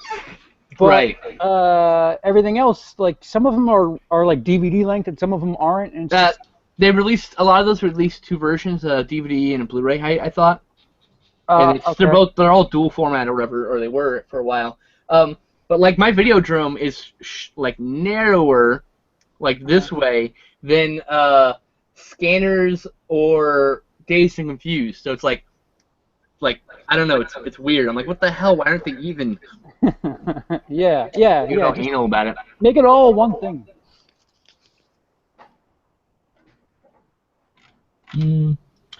Let's see. I only have the Saw collection. That's on Blu-ray. That's on Blu-ray, but no, not Criterion. I don't have any Criterion. But that collection is also DVD size, and that looks so stupid. Yeah, I don't like that. Bigger than the rest of the Blu-rays. Yeah. It's just a pain. Yeah. Like when Disney did their VHSs with a big white case. What makes you so special? Stop doing that shit. VHS, wow. It seems so long ago, VHS. I can't believe people are actually like going back to that now and like. Yeah, I was talking about that. Yeah. Yeah. You were talking with me on that interview. Yeah. It doesn't make sense. Of everything, cassettes and VHSs don't make sense. Yeah. Why? Nostalgia. Because of the quality, first of all. Secondly, like we've just got. Degradability. What's that? Degradability. Well, right, that the accessibility of scenes in a film is just so much easier now. I mean, Have to rewind it. yeah, it's kids. so strange. Hey, there's no rod on VHS. No, but they do demagnetize after a while. So. Yeah. But you know what though? I still have I do confess to still having some tapes, but I have some 30 Yeah. advantages. I'll give you 2 or 3 minor advantages to the format. I totally agree that we shouldn't be collecting VHS anymore. Right. But Well, the limited edition ones exist, but I mean, I used to do some classes, and I liked being able to queue up scenes and just like not just at a chapter, but to put the tape in, have it go right from that point. That was cool. But you had to set that up. You couldn't just You had like to set it up, and jump to that scene. You had to fast forward and get to that. Yeah, exactly. I mean, it wasn't like a. It's not going to save the format. it wasn't a science, all right? It's not going to be it. But I do think that I get stressed a little bit when I think of VHS and Laserdisc because I got rid of most of my Laserdiscs. A lot of them had rotted, and that was a major. Those were expensive frigging discs, like $140 sometimes, or more. 100. Jeez. That's the thing. Yeah, that was expensive in the early days, man. Yeah, and then you had So the. VHS too. They were like $80 when they first came out. Yeah, because rental places were the sell-through. main outlet for them, Yeah, before sell-through, VHS was a pain in the ass. Right. But VHS is painful, like to store. Like, it's just ridiculous. They're too wide. Yeah. I don't know. Now you guys have to remember that there's 45% of all titles released on VHS have never made it to even DVD, much less Blu-ray. So. Right. Oh yeah, I mean, if you need to own it and it's the only way to own it, sure. But I don't understand somebody like saying, "Oh, I'm going to go get the Titanic 2-pack." Why? What? Most people don't buy the Titanic 2-pack unless they're playing Titanic or they're a completionist, all right? But a lot of times the art's different, neater, cooler. If there's an aesthetic to it. VHS art is the best. Look at this motherfucker. There's an aesthetic to this big box, all right? Yeah. There's nothing else like this in my shelf. There's a big box. I mean, that's awesome. That's fine. Like the art, like what you're saying, that's all well and good. But to go back to the format just for the sake of using the format is nobody watches VHS unless it's only available on VHS or they're doing it for a kick. No one does it because it's what they choose. Those are people who are crazy. I do it when I love you guys. You're crazy. My parents' cottage because they don't have they only have a VCR. Right. Like it's this hipster kind of niche thing, and I don't agree with it because it's blood red VHS in your face. Yeah. See, that's a collector's item. That's cool. That's there's a reason behind that. That makes absolute sense. I hate clamshells. Sorry. They put out. What about what do you think about some of the special edition, like when House of the Devil or these new I got the Nail Gun Massacre one too that was re-released in a nice clamshell. I think most people use that for display. I think that's what it is. Yeah. Yeah, I don't think people watch them. Yeah. Although I did watch my House of the Devil, that's how I saw that film for the first time. On VHS? Yeah. Oh my God, that's amazing. Well, they put it out like that, and I said, you know what? I'm going to open this thing and just watch it pan and scan, just to have a new movie in a totally retro way. But that was just me being hipster for a day. But Brandon's right. There are so many movies that have been on VHS or are just movies we remember that have not yet come to Blu-ray. One of my future videos that I plan on doing is about that. Just to take note of how many great movies still aren't on the Blu-ray format, and it's just unbelievable. Why? I have a question. Yeah. Shoot. Sorry, excuse me. It's a hell of a question. Doesn't make any sense. Yeah. Something like Living in Oblivion or The Commitments or Living in Oblivion is getting a Blu-ray release. I have Living in Oblivion on DVD. I think it's getting a Blu-ray DVD, release. yeah, no, I'm talking Blu-ray. Blu-ray. I think. Blu-ray. Yeah. Great film. Wait, that ain't out on Blu-ray, is it? Yeah, I think it's coming out like next month from Mill Creek, I think. Oh, it's coming out. Okay, cool. Yeah. Oh, well, there's one. Mill Creek's a big savior for a lot of the films we're talking about, both in their big, in their big multi-packs, but also those 2-for-1 DVDs. Here at Dollarama, I'm picking those up for $3. They're Blu-rays all the time. And they're I doing, wish they would put out the rest of the Ernest movies already. They have all 3 Ernest movies. They don't have the rights to save Christmas because I think it's Lionsgate once again. Which is my favorite. There's at least My favorite Ernest movie. The other movies they've all released on DVD, but they're all standard definition, so there's no point in putting them on Blu-ray. Yeah. Because the only thing are left are the tape masters. Sorry. The Christmas one is probably the most popular of them. And then there's those 3 movies: Slam Dunk Ernest, Africa, and Goes to School or Back to School. Oh yeah, it's Africa, the Africa one I was thinking about. Yeah, those movies. I don't know who owns the rights to those. Those are some other company. I know that one is out. Yeah, I've got all 3 of them individually released Blu-rays. But I wish Save Christmas was out on Blu-ray. It's the only other really good one. Yeah, that's my favorite. That's my favorite Ernest. So. That one and Camp are my favorites.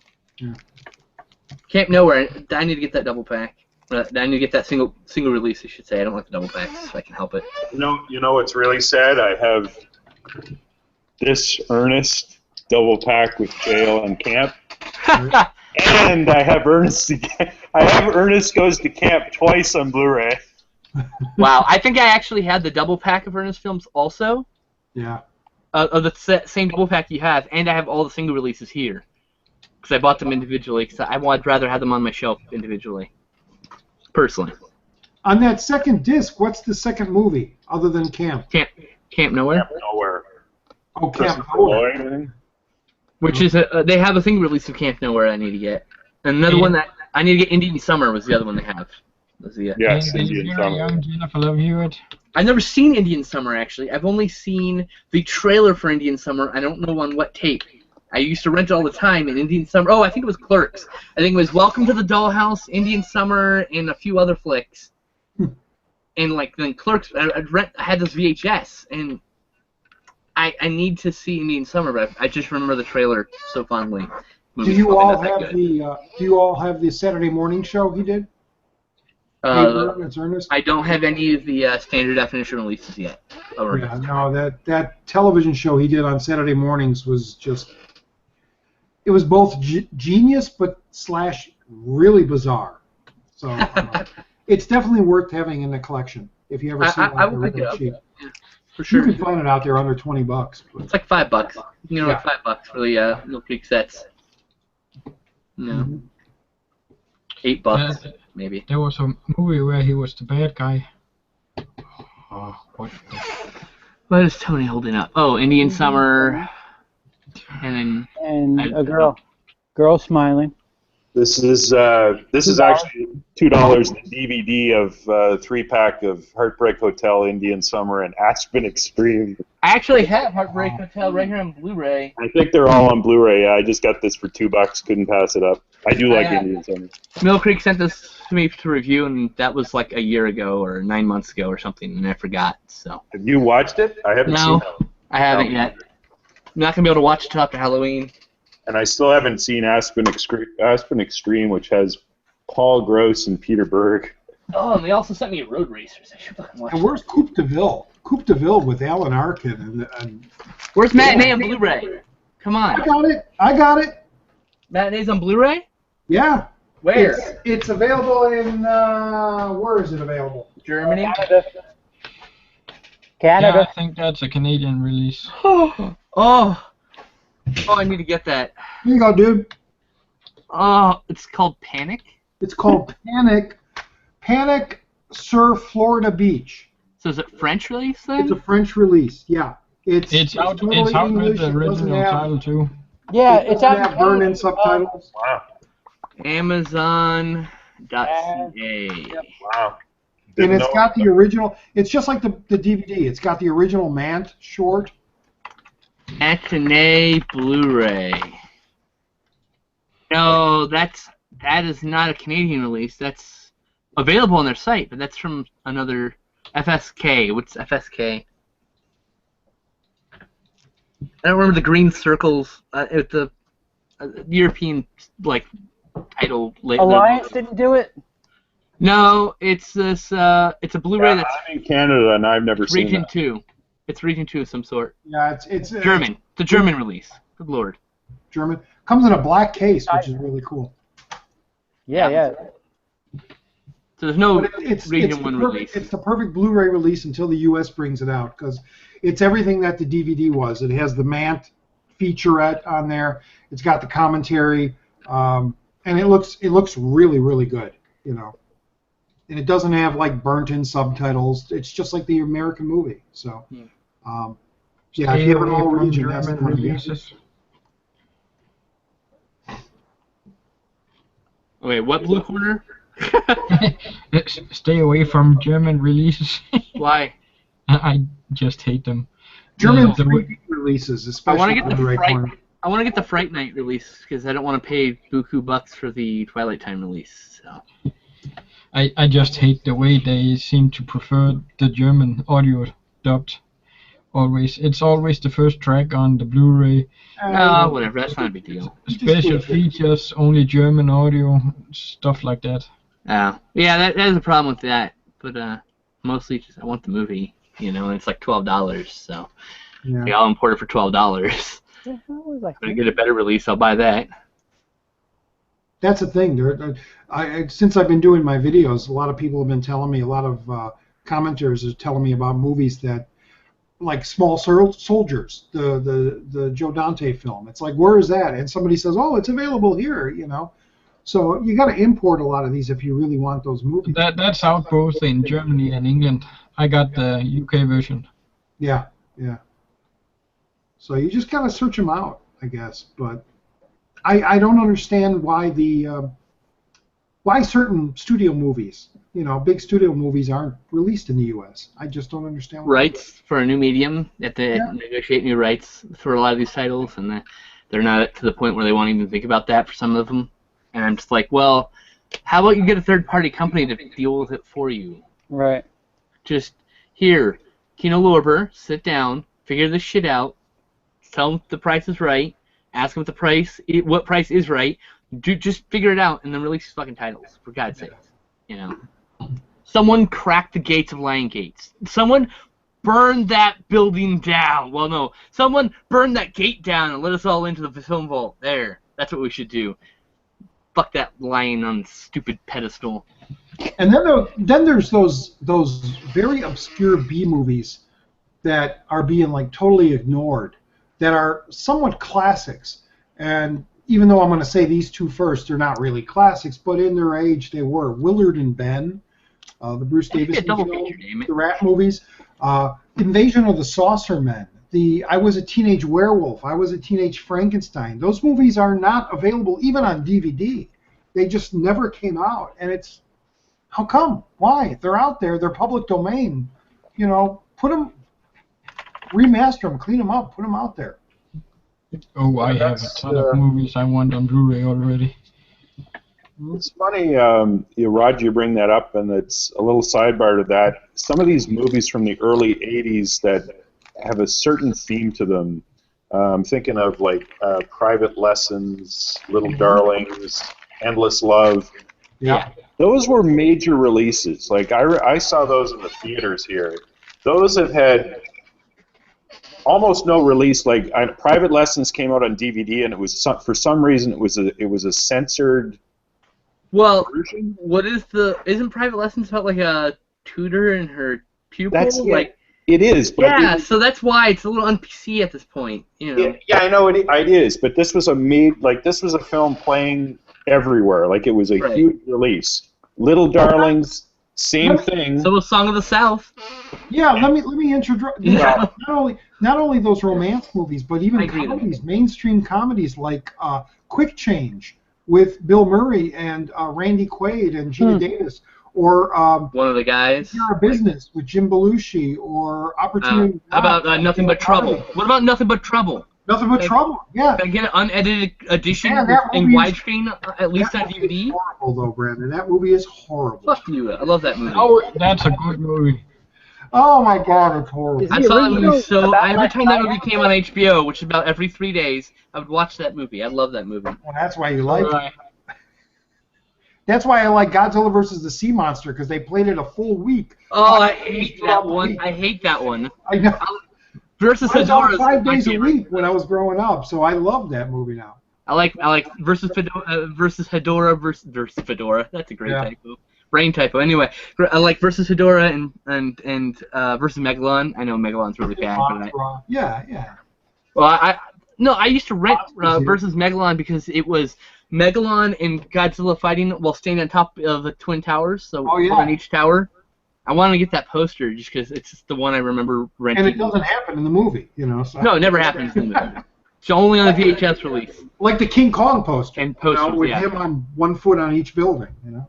Yeah, exactly. Yeah. Well, it's funny because Roger, you mentioned that you weren't aware that Blue Lagoon was on Blu-ray, right, from Twilight Time. Now that's one I'm kind of surprised too. But there's some of these movies that fall into a certain crack now. Like if there's a nostalgia for a lot of the horror stuff and for a lot of a lot of the a lot of politically incorrect stuff from that same era. But I find films that are kind of marginally outside the genre stuff, they don't get treated with the same reverence by even fans. So. Keep yourself close to your mic, because when you get back, we get a lot of echo, which is being picked up by your mic. So, is that me? Yeah. Yeah. I'm sorry. Just don't lean back when you're talking, because otherwise you get the echo from your room. Yeah, and this is a horribly high ceiling right here. Don't get that close. Holy crap. All right. But you're right. There are certain movies that just seem to be ignored. Yeah. There's a bunch of titles that are not PC, and I just wish the studios would be like, here, small company, do you want to release these? And that small company says, yes, it's on their head. And the rule is, you don't put your logo on the packaging. You know? Like, you can make that rule. If you don't want to be associated with it, don't be associated with it. Like, just get it out there because people want to see it.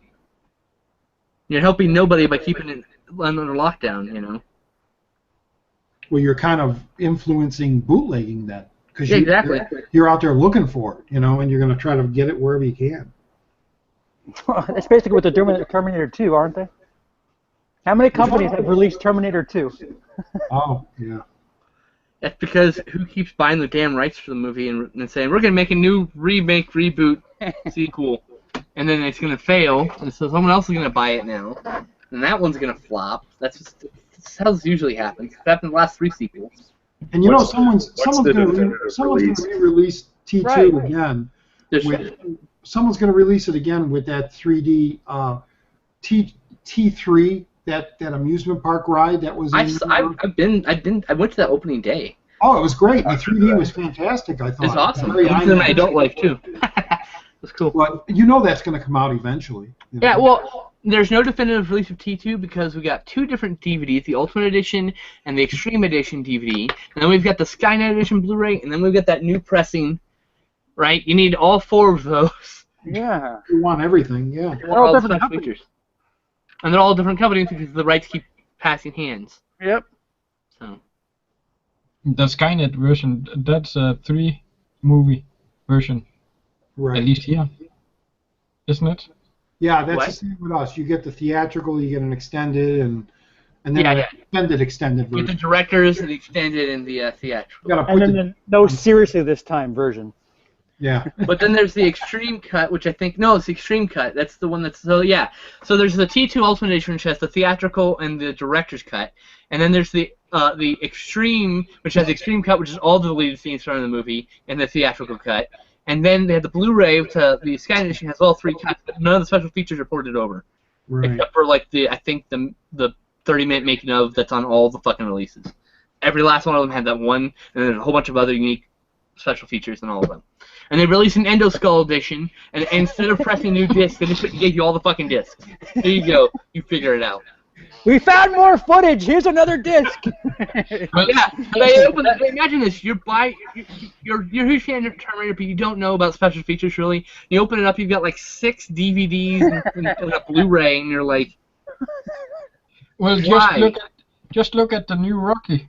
There's a new Rocky release coming out again. And that's just because they found some extra special features and they cleaned up an audio commentary from the DVD. Where are they they're keeping finally this moving the shit audio if commentary they keep finding it in new spots? No, they're purposefully withholding shit. That's what they do. So obnoxious. they've got us in the cycle where they get people to double dip. So every 5 years they release a new 5 to 7 or less years they release a new edition. And they found there's a new transfer. Oh, it's a new special feature or some other new gimmick. Buy this one too. Steelbook. 5 more years. Oh, we found some more special features. Yeah. They're over here. They're underneath this book over here. We missed them. Don't Oh, tell you can have this book too. You want the book? You know, like all the stuff people, like all the people in our generation want the stuff from Jerry Lewis's vault to be released. You know? well, you can't because he gave it to the Library of Congress, and he's got a 10-year moratorium on releasing of that. When did that start? Isn't that almost This over? year? That just started. 9. He gave the print this year. And how, 10 years. So, Roger, you might want to start working out, eating healthy. If you want to see the day the clown cried. You might want to see the clown, yeah. The day the laughter died, or whatever it was called, right? Sorry. I want Anchor Bay to re-release The Evil Dead and Halloween in definitive editions. No, I want Anchor Bay to die. Finally. Hey, they were good for their time. No, they sold out. They sold out, and they sold us out with them. And we were left with a void for a few years. Someone picked up the slack. Those Right? DVD years, man, they had some good stuff. Those are the nadir years of DVD. Like, that's like 2006 to Yeah. 2008 when DVD just sucked. There were a few good releases, and that's about it, you know. And I'm glad that Rocky's finally getting the commentary from the DVD that I've had for fucking ever. Finally put it onto a Blu-ray so I can finally buy it on Blu-ray. 'Cause I don't own any of the Rocky films. Because I don't want 5, and I kind of don't want 3. Yeah, You know, but I want the rest. 3? Really? 5 I could get. 5 I hate. Yeah. Mr. T would like to thank his mama. Would like to thank his mama's mama. All right. Fuck that. No, part of his universe. It's part of that life. No interest in Thunder Lips and this weird ball shapage. You like 6 more than 3? Oh my god, I think 6 is almost as good as 1, actually. Really? Yes. As a person who's starting to get to that point where he's like seeing like, oh crap, that the end point is getting closer than the start point because of that, and I can speak for people who are generally the film kind of touches you a little bit differently because it's about this guy who's trying to prove that he still has gas in the tank, right? So kind of. At least they used the right ending. I'm not old. It's just I'm depressed, so it connects with me the same way.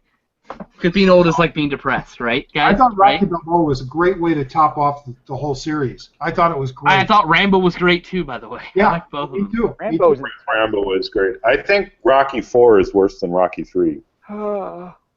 Wait, what? Wait. No. No, that's not possible.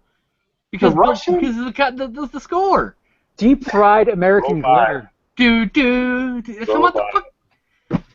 Guy and a tiger, man. Wow, we're all fucking over. It's got 4. It's a record-breaking movie. It was the first movie to have more than 2 montages in it. I think we could close the ballot. Montages in a major motion picture. It has like 4 or 5 of them. It's an important film. It is a film at its finest moment because what it is it's shorthand. The film is pure shorthand, 80-minute shorthand, and so what you get is montages showing you all you need. It's music and visual. It's all it is. It's a beautiful storybook of a film. I like the film, but I still think I prefer. There's more going on for me in Rocky 3. I'm more invested in it. I think the Clubber Lang fight is great. I don't disagree. I'm saying 4 is a feat of editing mastery. It took a master editor. Watch, I'm gonna find some douchebag, who edited a bunch of crap. Just got lucky. But no, because you put 4 montages in your movie, you better know what the fuck you're doing. Yeah. You have to know what you're doing. Otherwise, people just be like, "What the fuck this shit? Fuck this shit out." People get bored easy. People will leave a theater if you bore them. So you have to be interesting and entertaining, and doing that in a montage is very hard. Ask anyone who's ever had to do a montage in a film. It never feels right. Got to time it to the music. It's the best you can do. So basically, all of our selections for the best Rocky movie are different. Yeah, of course, and that's fine. That's why film was awesome. Well, it happens too. Which one did you see first, Brandon? Oh, I don't know, 90s. They were all on all the time together. They were never just shown in 1 or 2. It was like you watch 1 through 4 and 5, or you watch 1, 2 and 3, or you watch 2, 3, and 4. But you never watch just one Rocky film. So for me, all 5 of those movies are just one blob. So you never. I'll never watch 5 again. I've watched it once in my adult life. I'm good. You never experienced the first one coming out and the impression it made, and then I wasn't born when it came out. No. The second one. I'm younger than you two gentlemen.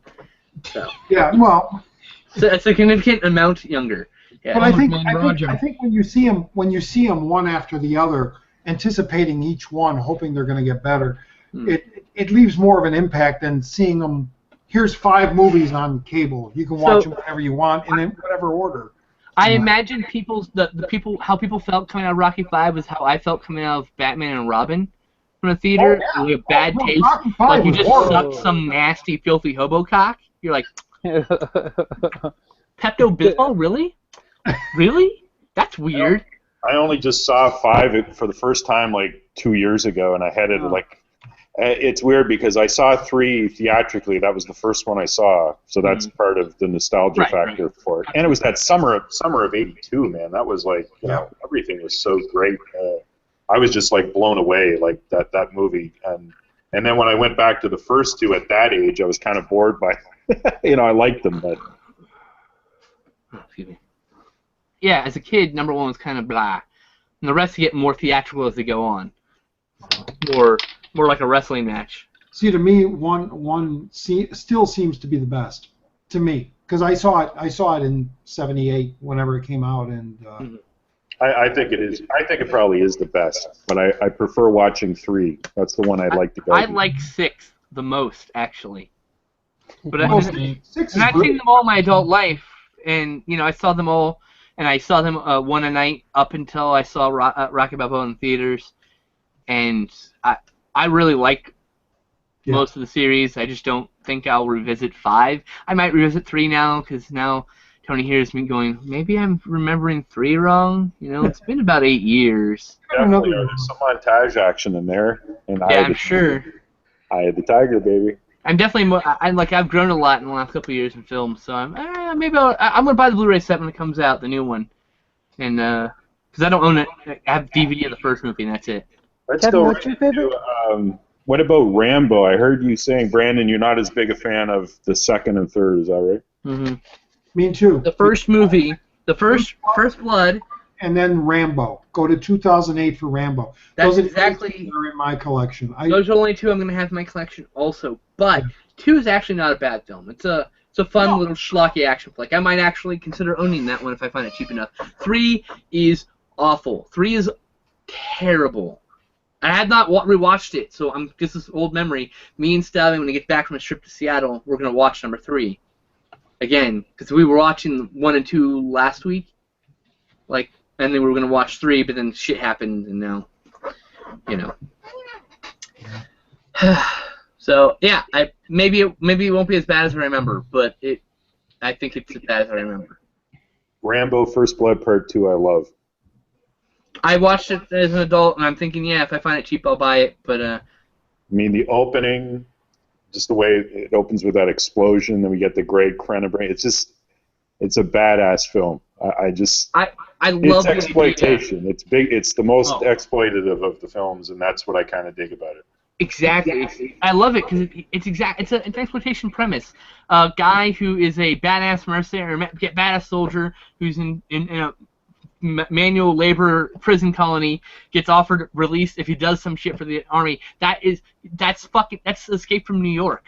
That's basically the same fucking premise, but a different placement. Yeah. And at the time was playing a lot of the whole there was a big issue. Wasn't there like a big hullabaloo about POWs still being there at the time the film came out? So it was really exploitative. There we go. And then Tony left. I think he clicked the wrong. No, I think he clicked I clicked the X on accident. I was being facetious. Your facetious is noted. I haven't eaten in like 12 hours, and I'm I got a pizza waiting for me. So. kind of worried to eat. What, you're not going to eat your pizza? Shut up, Has Roger. your pizza cold now? No, I nuke a little bit, and it don't matter when I'm up here. So I don't know. Did I get an answer to a question? I believe I gave a long time. Did you ask a question? What's what everybody doing question for was that? Halloween? Oh, I gotta go prep cathode ray. Okay. Oh, he's gotta go. Well, in a minute, I'm gonna create the event, and then I'll leave closer to time. Well, Halloween isn't really a thing here in Denmark, so I don't have any special plans for it. There Make are it a thing. no like holiday trick-or-treaters come to your door, get candy? There's a day where young kids can go out and trick and treat, but that's in April. But April. April? that's Whoa. there's no Halloween holiday or anything like that. What the fuck? Interesting. What a We don't- boring country. We don't have Thanksgiving or stuff like that. Well, obviously, that's a very American thing. Yeah, of course, yeah. But yeah, It's a lie, of course, but I mean, no Halloween. because it's an American thing. It's a lie. So. We just the last couple of years we have started to see Valentine's Day, and that's just Oh no. another import crappy day from America. Yep. That one is doesn't shitty. that doesn't mean a thing to us. Doesn't mean anything to us either.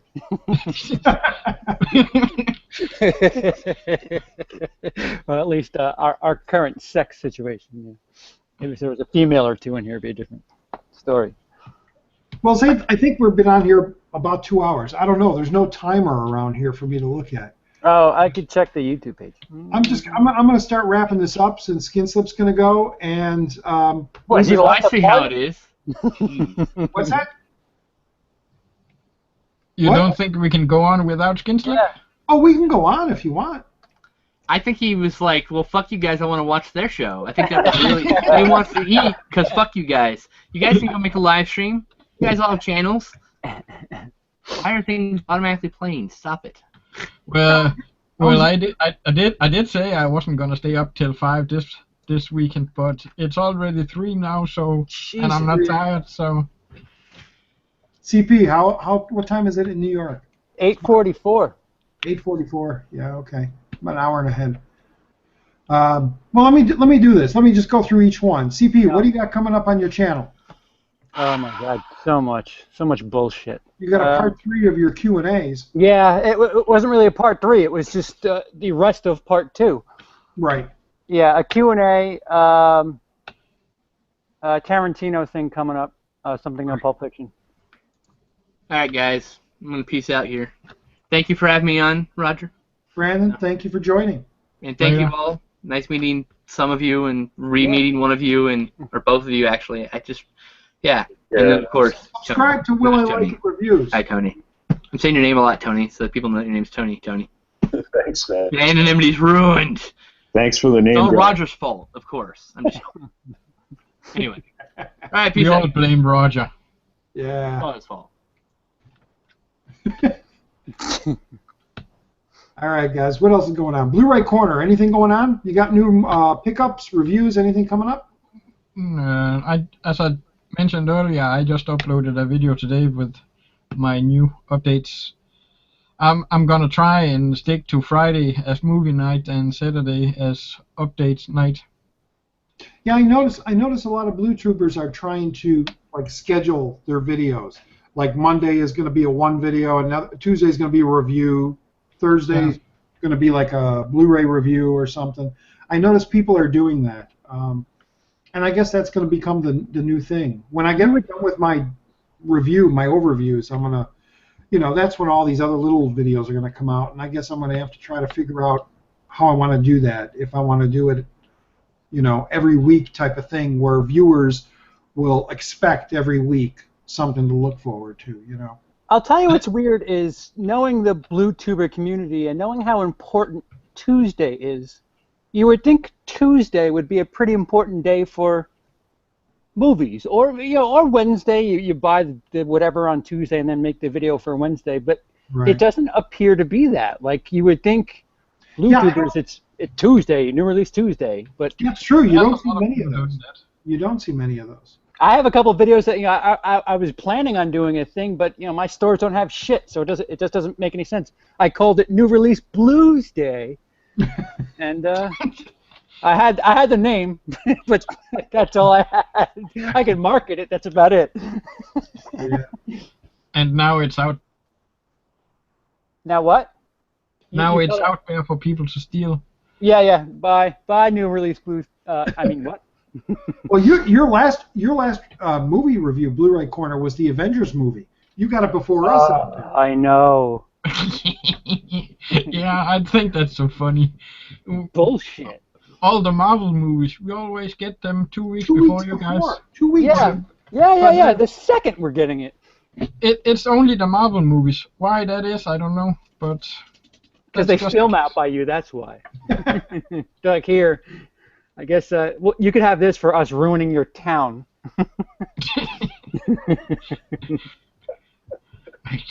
I'm still nowhere near Amsterdam, CP. Well, yeah, we're Americans, so you're all the same shit. Just Europe, Western Europe, Eastern Europe, same shit. I'm Canadian. North Americans.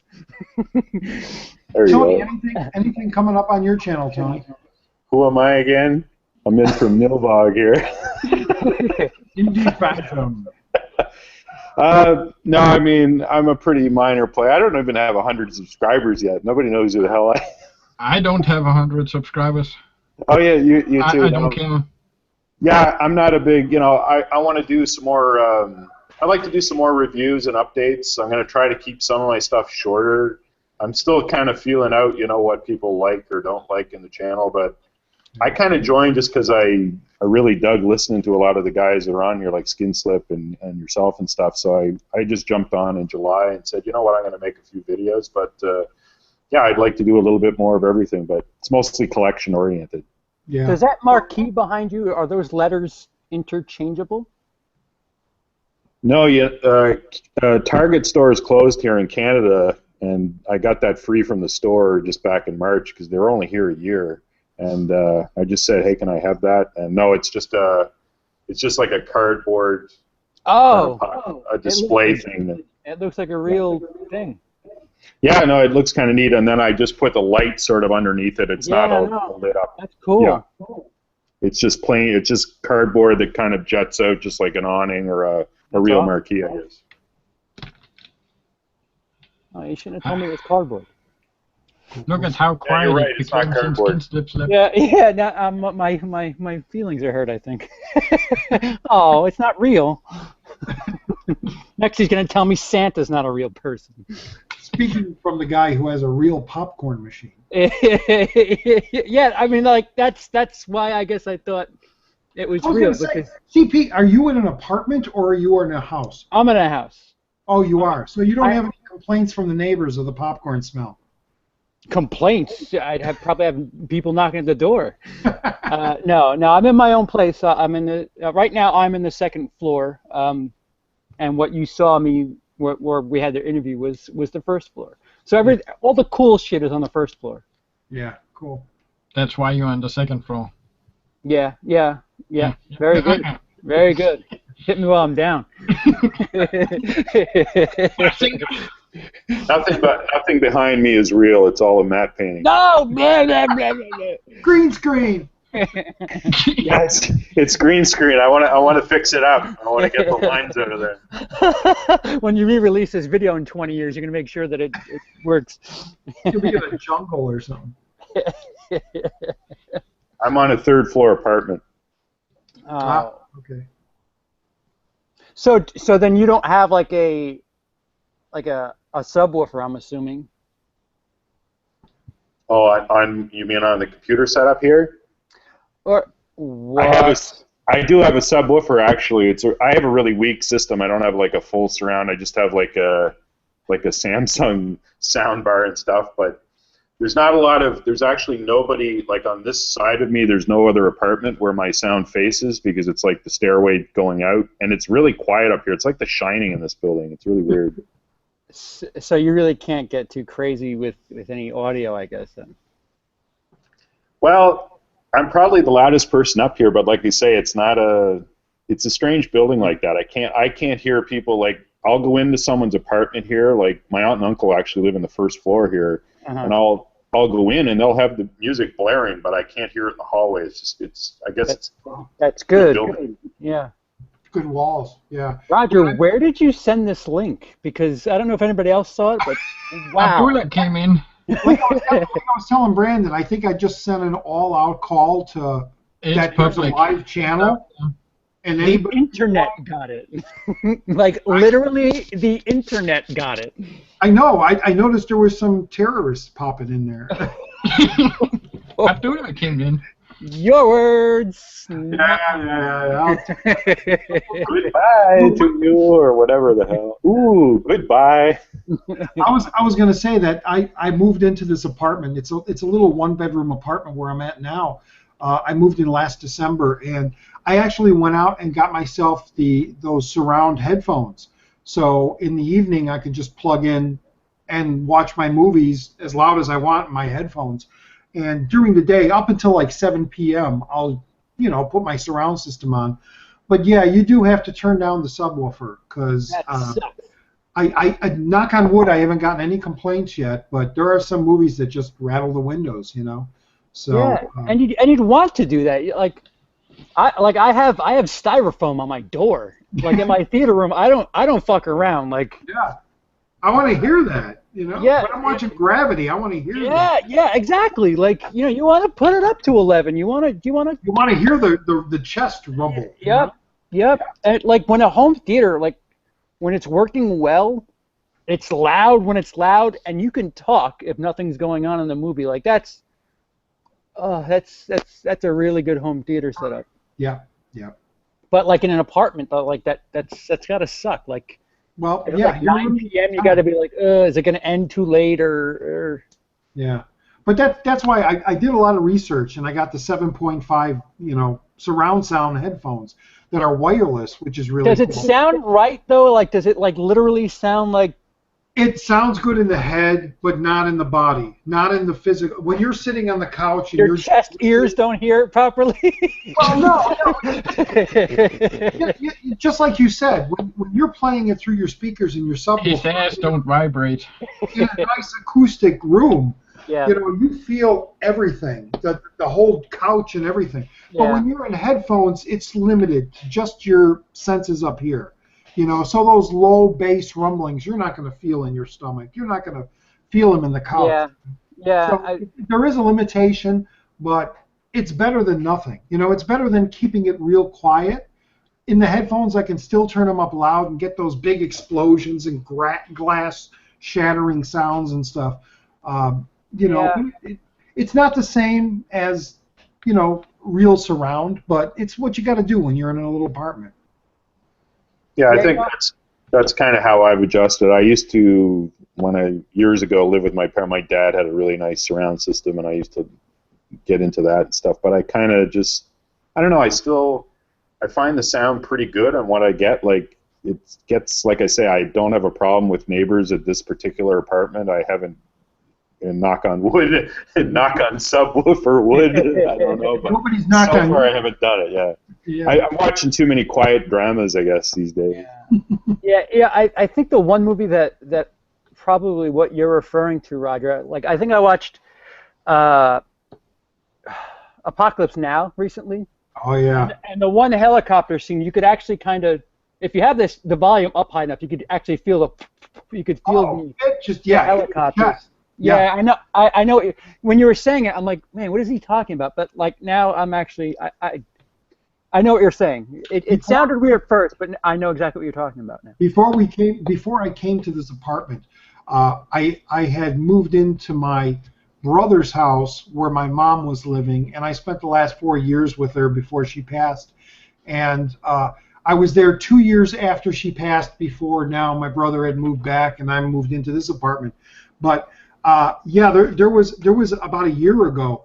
I was watching Apocalypse, and I just jammed that thing. I was in a house, so I could just let it go as big as I wanted, and it was like I was in the theater the first time seeing that thing, and it was beautiful. It was brilliant, and at that time I knew I'm never going to watch this movie sounding this way again, because I know the rest of my life I'm going to be in little apartments. I can't afford a house, type of thing. So.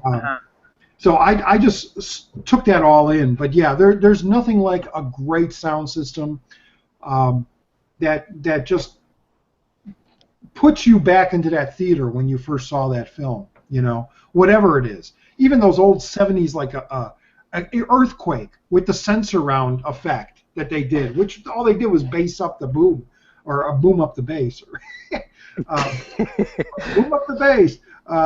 But even that, you can watch the Blu-ray of Earthquake, an old '70s movie, and the bass, if you have the right sound system, it still does give you that.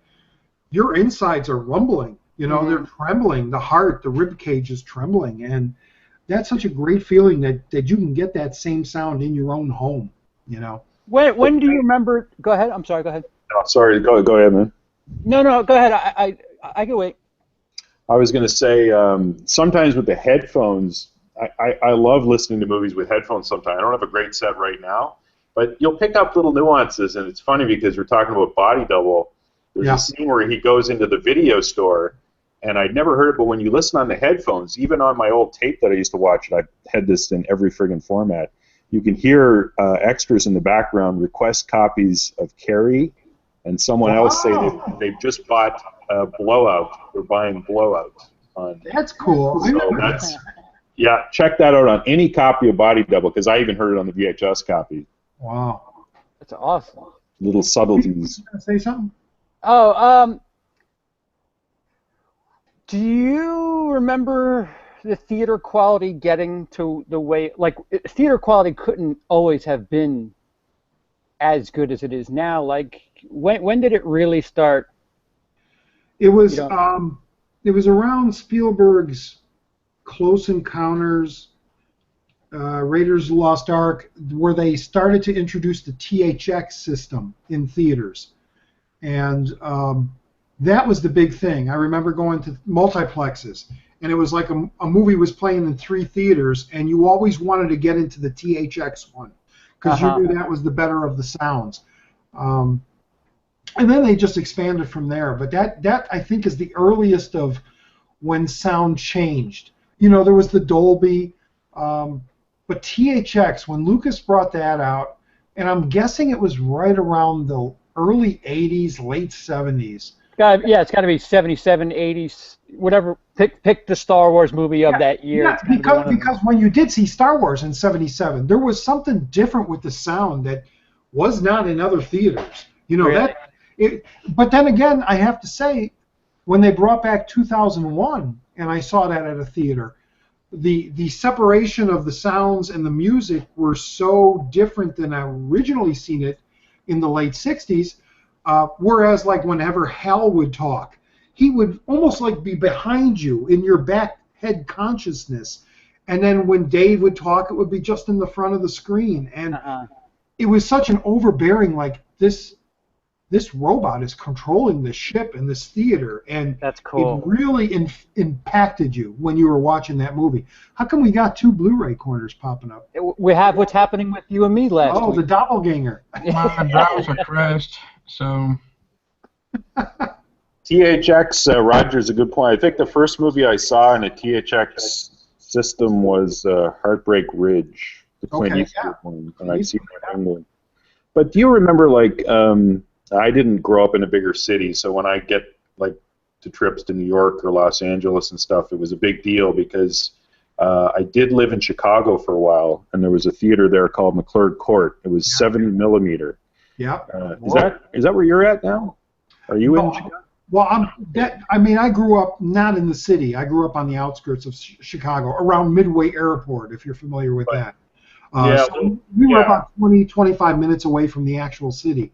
But I was there in '89, and I remember the McClurg Court scene, Born on the 4th of July, and to this day, I haven't heard, like, first of all, it's 70 millimeter projection in a theater, bigger than any IMAX I've seen. Like that was almost a standard for those bigger THX theaters. And back then it was the standard. Yeah, they were all big like that. Yeah. With rats, with crumbling ceilings. You'd be watching a movie and you feel something on your leg and it's a rat running across. But yeah, I saw The Exorcist for the first time at. It wasn't the Chicago. It's funny you brought up Moonraker early. Moonraker was one of the, I saw Goldfinger and Thunderball at the theater in the 60s when I was real young. I remember seeing them. I don't remember the feeling of the movie being there, but I remember seeing those two. But when Moonraker came out, I was going so much to so many movie theaters, seeing so many movies in that era, that I kind of say that's like the first James Bond experience at a movie theater, where you would walk in and they had banners and things, 007, him on the, with like the jetpack and stuff lobby like that. Lobby cards. I friggin' miss lobby cards, man. They don't make them anymore. Lobby cards, inserts, all that stuff. But I saw The Exorcist in a theater like that, and it was like The Exorcist and The Shining. I saw in an old theater in the city of Chicago. I couldn't tell you if it was the United Artists, if it was the Woods, if it was the Chicago Theater. I'm not too sure where, but they were big theaters. They had great sound. And the funny thing about The Exorcist, I don't know if I mentioned this on one of my videos, but when I saw that, because the theater was right in the center of the loop, which is a elevated train that would go around the city, whenever the train would go by the theater, the whole theater would rumble. So when I was watching The Exorcist, of course, Friedkin used a what do they call that? A presence track that sometimes raised the rumble up a little to give you an uneasy feeling. But whenever the L would go by, it also rumbled the theater and gave you an even more realistic feeling, because it was, I don't know, in the back of your head you felt like, is this the train or is this what's in the movie? Is this what I'm seeing? But no, I again, going back, I don't know what your original question was, but seeing movies in those original big giant theaters before multiplexes came out was just an experience. And being, I bring up the Joe Dante film Matinee, where he's doing the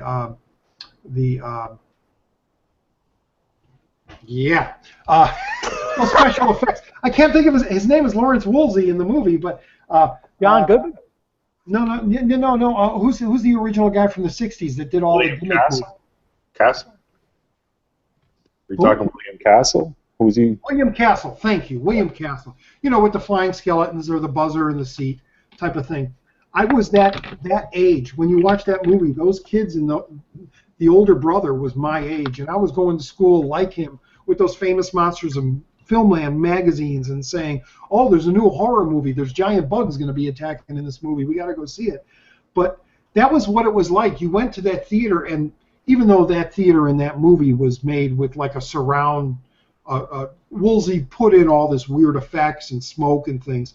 It wasn't like that, but there was still there was just a great experience when you went to see a movie in one of those big theaters that I'll never forget, and it is missed. You don't, even if you go to an IMAX theater, it's totally different. It's more of a modern type feel.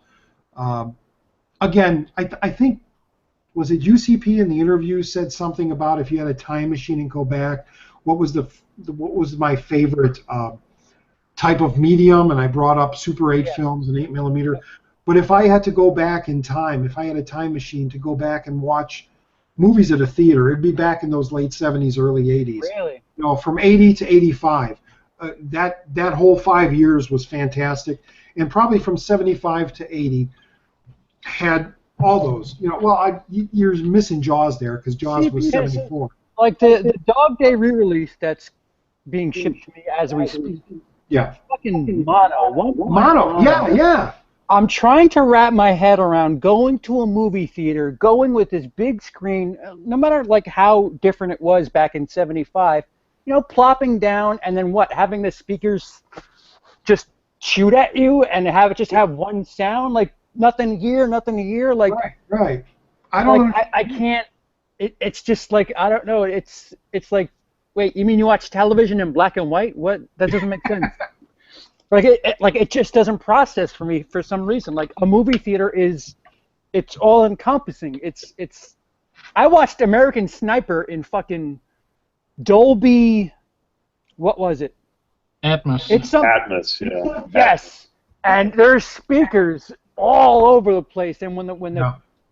you literally hear the sniper shot from there, and you hear the gun that like the bullet path go over your head. It's insane. Yeah. Like that, and I'm getting a brand new mono disc on Tuesday. It's just hard for me to imagine. Just You wonder is it the theater owners that are only that, or is it the studios that are only supplying those type of prints that only have the mono audio track? I don't know. You would think it's the 45th anniversary edition. Sure. Fucking just go back to whatever whatever they did for the Blu-ray works perfect. Right. If I can watch Wizard of Oz in 5.1, go fix Dog Day, please. Like what? Like come on. Like how much money does that actually cost? Yeah. Because like there's I mean I get it. Like if it were some sort of movie where like not much happened, or like they're in a room or a house or something. Ordinary people. Yeah. Right. Yeah, that is a good. Yeah, right. On Golden Pond, you wouldn't want to see. You don't get sitting around. You don't. Right. Right, but like Dog Day, when he walks. What's that? You're talking about Dog Day Afternoon? Is that what you're? Yeah. So yeah, it's in mono.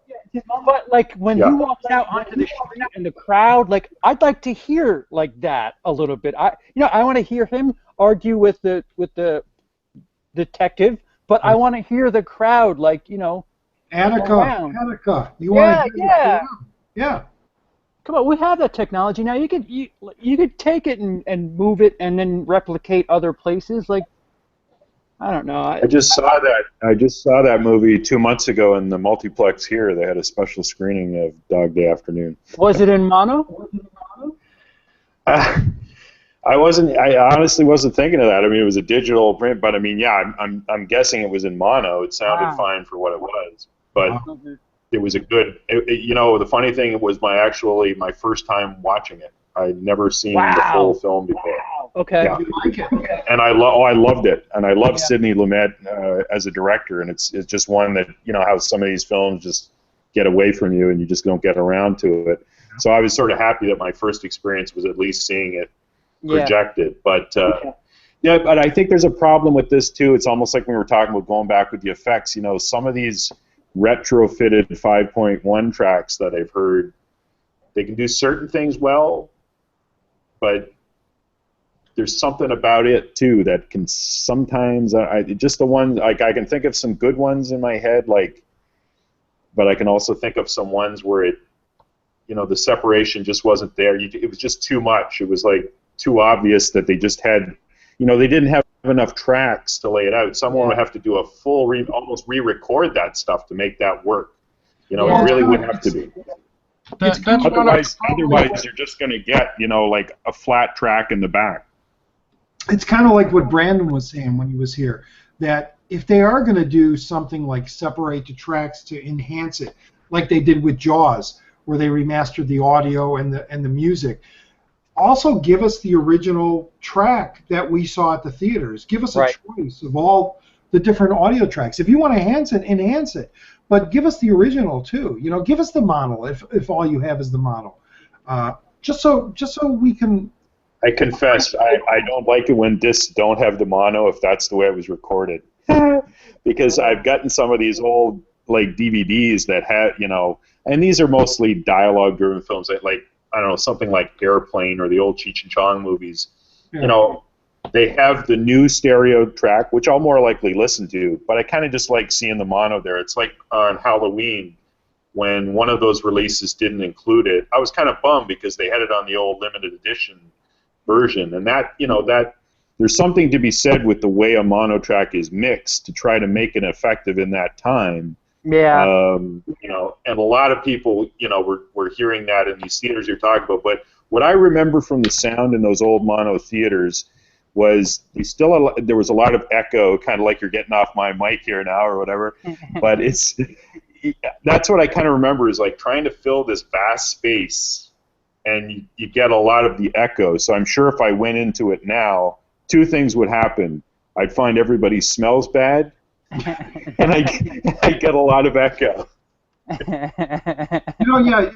CP, you brought this up. There were those tentpole movies, and 2001 was one. Apocalypse Now was another one. And like he said, a lot of your just mainstay movies were just in mono or in basic stereo, right up front. But when Spielberg came around and you had your Close Encounters and your Raiders of the Lost Ark and your Kubrick's Shining 2001, stuff like that, the audio was meant to be separated in either 5.1 or whatever, and you did notice a total difference in the sound. Shining was 2.0. Even that's left right at the very least. I mean, Apocalypse Now is the first 5.1. Apocalypse Now. They designed it for that. That was designed to be actually, Coppola's intention was to have that plant where, almost like the Terminator 3D ride, you were going to go to this one theater in the States that was playing Apocalypse Now, that was mixed perfectly, where it was just going to show all day. That's awesome. And that's how they developed the 5.1 sound for that movie. Like that's, I was just at the Montreal World Film Festival like a couple of weeks ago, and they still use an old theater in Montreal. It's the big Imperial. It still has the balcony up top. Wow. And I remember seeing the Doors in THX 70mm in that theater, and the Oliver Stone Doors, and people were like throwing their drinks out. It was like being at the concert. This was 70mm, this was THX, this was 5.1. That was another one of those experiences, and that I don't think the theater is used commercially on a regular basis now. It's just for festivals, special events and stuff, and it's really sad. It's the same in Times Square, New York. I mean, what was that? Last time I was there was in 2004, and there was the one theater that was still kind of going a little bit of the time. That's like, it was like a big Lowe's or one of those huge theaters, but most of them are just gone now. Like even any theater in Times Square, you had to go quite far. Yeah, that's a topic. That's a whole topic in itself. Roger? The end of those theaters, Roger? Yes. Hello? You have the control there, Roger. Who's our new guy? The Dust. What's going on, fellas? What's going on? How'd you find out about us? I was just scrolling through G+. Ah, okay. Yeah. You a movie fan? Yes, I am. Okay. Welcome. Thank you. I guess this is an open forum. I started this just with a group of friends, and throughout the night we've had people just drop in and drop off. So, Sweet. Welcome to the conversation. Thank you. Kevin, you were going to say something. Maybe not. Don't let us stop you, Kevin.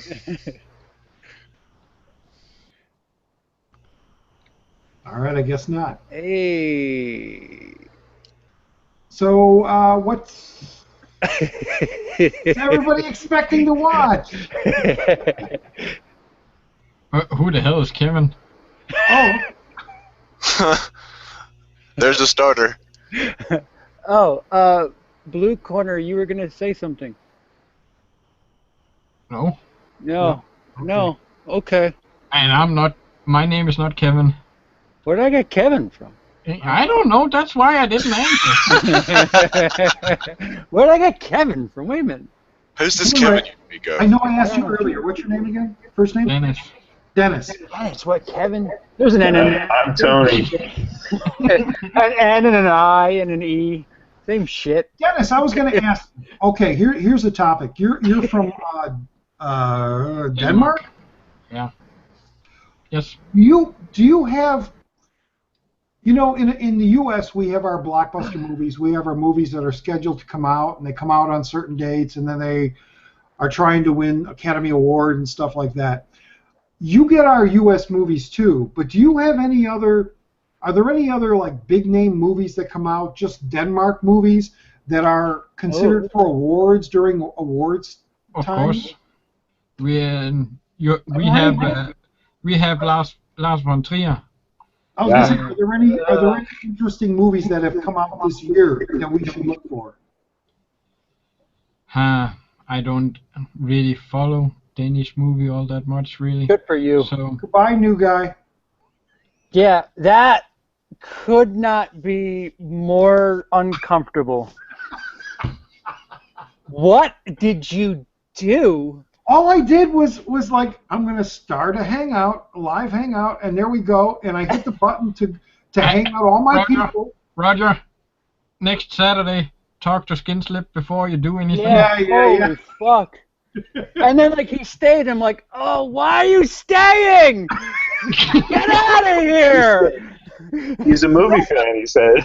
Yeah. Well, that's what I was thinking. I was like, well, all right, let him join. Maybe we got a new friend. You never know. No, we talked about it in the video. Circles.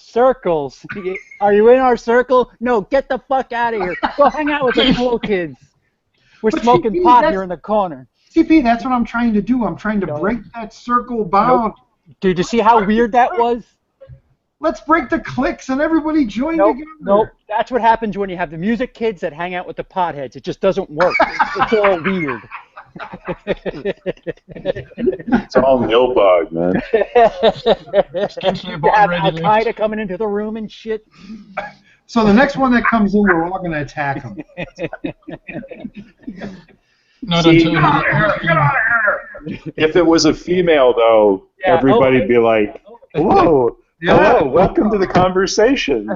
What are some of your favorite films?" Don't leave!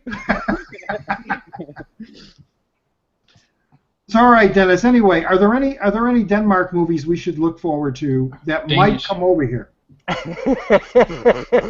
that I can find on the torrent. Denmark movies. Or that I can find on the torrent. It's Danish movies. I told you. See, so Amsterdam is just that whole thing, right? It's just all Amsterdam. Where you get the pot. That's all. That just to clarify that CP and me talking the other day, where he thinks Amsterdam is near Denmark, and nowhere near.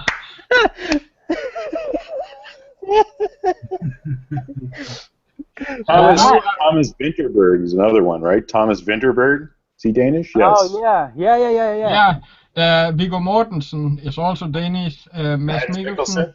Mads Mikkelsen, yeah.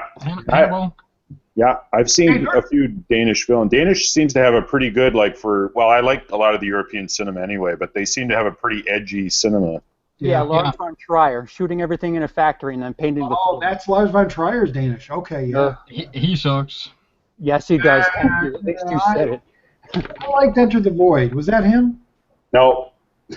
Oh, cool. Yeah, if you liked it, it wasn't him. he did The Kingdom. He did Nymphomaniac was his last one. I actually liked that, but no. Enter the Void, I think, is Gaspar Noé. Gaspar Noé, yeah. Melancholia was. I mean, some of them are okay, but they're just so. Did he do the Bjork film? Yeah. Yes, Dancer in the Dark. That might be the only one I kind of like. I liked it for what it was. A little bit. It's kind of cool and really depressing at the end.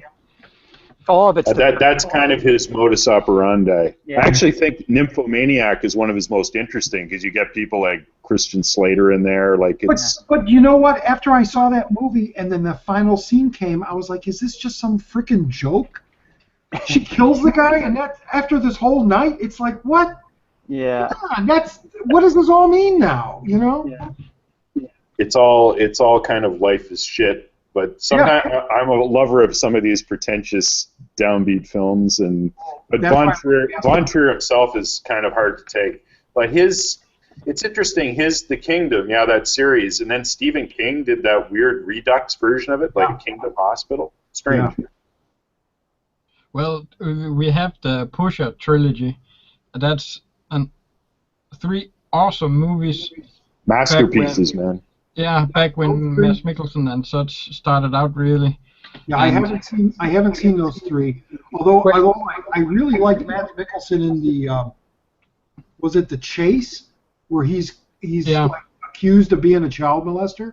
The Hunt, I think. Yeah. The Hunt. Yeah. Great movie. Yeah.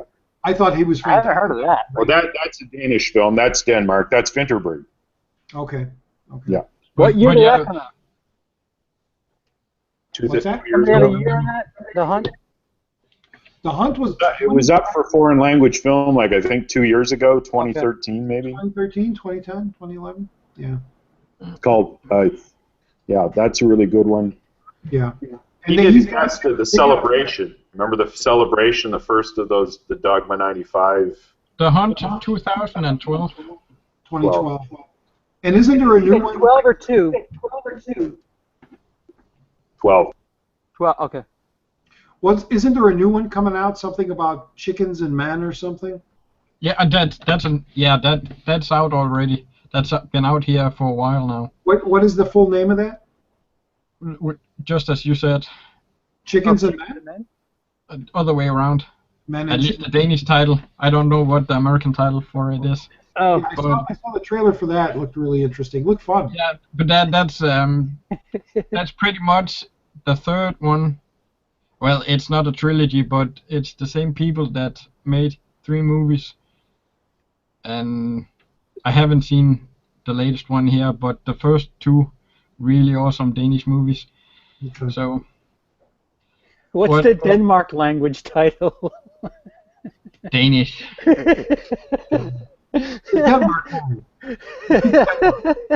The country is Denmark. By Amsterdam, right? It's Danish. Have an Amsterdam holiday. An Amsterdam. What's the director's name again? What's the guy's name that did Drive, that did Pusher trilogy? He's Danish, right? Is he? Yeah. The director is? Yeah. Guy did Drive, Only God Forgives. What's his name? Wendell. Nicholas Winding. Nicholas Winding. That guy's doing amazing stuff on Blu-ray stuff. Like, he's in with William Lustig a lot. They do a lot of stuff with Blue Underground, and I've seen him popping up on different commentaries. Really interesting. Like, he's a real film buff, I guess. Yeah, he is. And of course, you Americans with not wanting to read the subtitles, you go and remake it. At least the first one. Yeah. That remake wasn't too great. I saw it at TIFF. I tried to watch it and I gave up 10. It was 15. Like one of the actors was the same. I think one of the bad guys. Yeah. But no, I love the Pusher trilogy. I saw that when they first came out. Well, I guess when the second one came out. I think the second one's with Mads Mikkelsen. Yeah, that's correct. What? Oh, Lost River. Anybody see Lost River? Yes. No. I just ordered it on Blu-ray. Is it good? Oh, don't tell me that. It looks gorgeous. It looks gorgeous. Yeah, but the trailer. Like, what the fuck? What is this? What is going on? Yeah, but is it like that, like Only God Forgives type of what the fuck's going on, or is it? He's trying to. Okay. Listen, watch it. Don't let me thwart you from watching anything, but I warned you if I'm right. If I'm wrong, I don't know what the fuck I'm talking about. Okay. Hey, what's this? There's a link. Okay. Link. I'm not used to these little things popping on the screen. My all-time favorite Danish movie. Okay. That's just so funny. Denmark language? Yeah. What was that? I didn't click the link. I was afraid I'd screw up my. I was afraid I'd close myself out again. Your window. in China they eat dogs. Yes. I still have Flickering Lights to watch. Isn't that the one that you told me? Yeah, that's also really awesome. Yeah, I got it on disc. I'm ready to watch it, but I just haven't watched it yet. That I don't know if it's gonna be funny for you guys, but at least in Denmark, that's one of my all-time favorites too. See, I would imagine comedy's just comedy. I don't think. Yeah. Like, does there need to be like some sort of timing if it's a different language? Like it's not like it's like pratfalls or anything like that, right? Like, I mean, if it's funny, it's got to be funny. It's like you. Well, it's a little dark humor. It's not a movie you're gonna laugh out loud at all the time. Have you seen Wild Tales? I reviewed that one on my site. I love that flick. Yeah, I mean that's Argentinian, correct? Yeah. Yeah, and that's hysterical. I mean, it's black comedy, but it's very, very great funny. anthology. One of the better anthologies. It's in the pile to watch. Just haven't watched it yet. Absolutely watch it.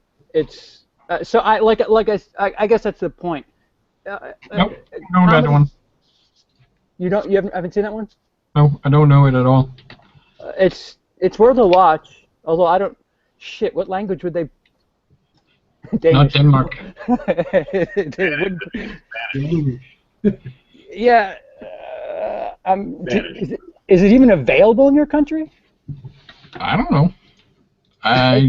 If it's not, I can import. Yeah, that should be widely available. It was up for like foreign language film. I think it's pretty well. Oscar. Yeah, it was up for the Oscar. I'm a fan of black comedies, dark comedies. I mean, very bad. Yeah, it's out in Denmark. Yeah, if you get a chance. It was just released here 2 weeks ago.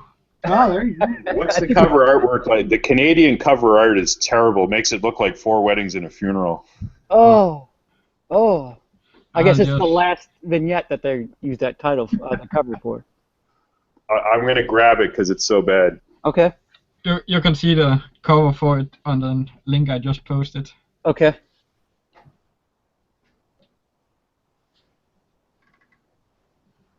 Yeah. That's not terrible. It doesn't really say. I mean, none of the covers really say much. That's not bad. It doesn't have. Well, it's like they're like little.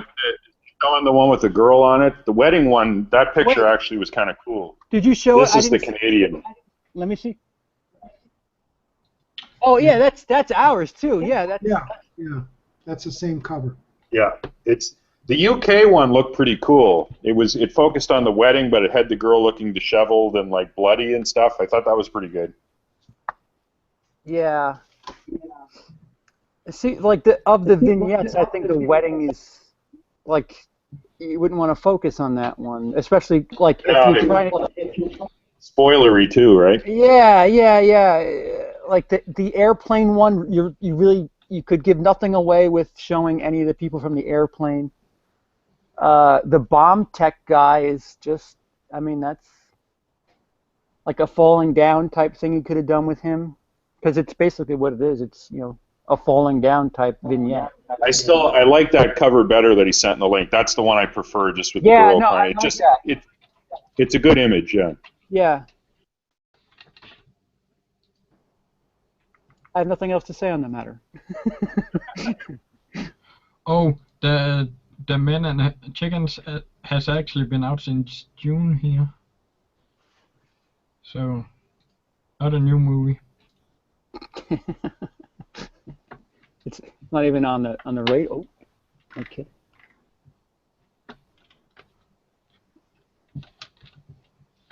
What's all these funky letters? That doesn't say chicken.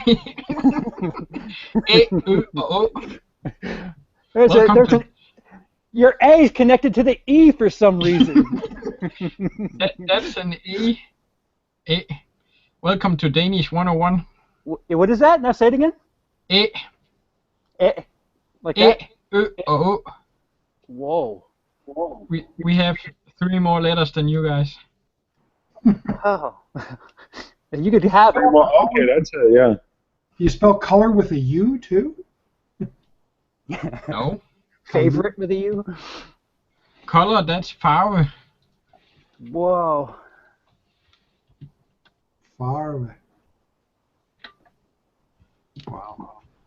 I love to learn more languages. I took Russian, and I learned, and the Cyrillic alphabet was actually interesting. Like, I was like, because they don't do the crazy things like in English, like one character would kind of stay the same sound always. So I remember, like, and I'll still see a Russian word, and I'll not know what it means, but I'll be able to pronounce it sometimes, and I'm like, this is actually pretty cool. So you know what? I'm going to take up some of these languages again. I'm Canadian. I'm still trying to learn French, though. Yeah. Well, French is hard enough as it is. I've been told Danish is pretty hard to learn. The heck is Also, going on? so. Who's controlling my computer? What is happening? What did you do? Up and drawing and colors and. It's Al Qaeda, man. Yeah. It's one of the 17 people that have dropped in. They're like, yep, I'm just here to talk for a second. Don't you worry. Yep, I'm just gonna check your hard drive. Bye. Yeah. The 12 seconds they were in here, they were just raiding your hard drive. Hey, join in the conversation. Goodbye. Join in, not awkwardly. Hey, what are you guys doing today? And everybody just you talking movies? Everybody stops talking like, all right, who knows this person? Please, somebody know this person. And then when Roger says, hey, who are you? And then it's like, oh, fuck. And you keep hiding. Yeah. Like you're afraid they see you. Yeah, my real name's on my thing. That's not cool. I thought there was some coded message when he was like, "What was that, Kevin?" No,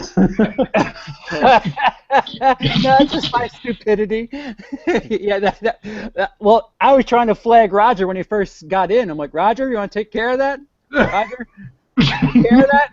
Do you see that thing that I see that's new? There's a new, fresh thing that shouldn't be here anymore. Please, please, you have the power, please. It's still here, Roger. It's talking now, Roger. Remove. Get rid of it. And I thought Dennis was Kevin, and of course he answered.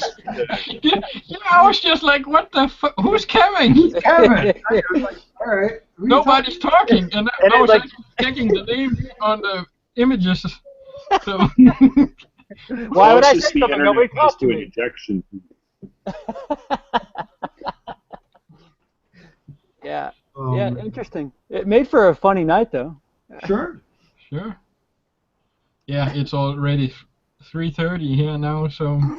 Yeah, I think it's about ready to cut this short. I don't know. Let's cut it short now. We were on interviewing for 3 hours later. Felt like a half hour, so we might be on for 3.5 hours now, for all I know. I don't know how long we've been on. I think I've been on for 2.5.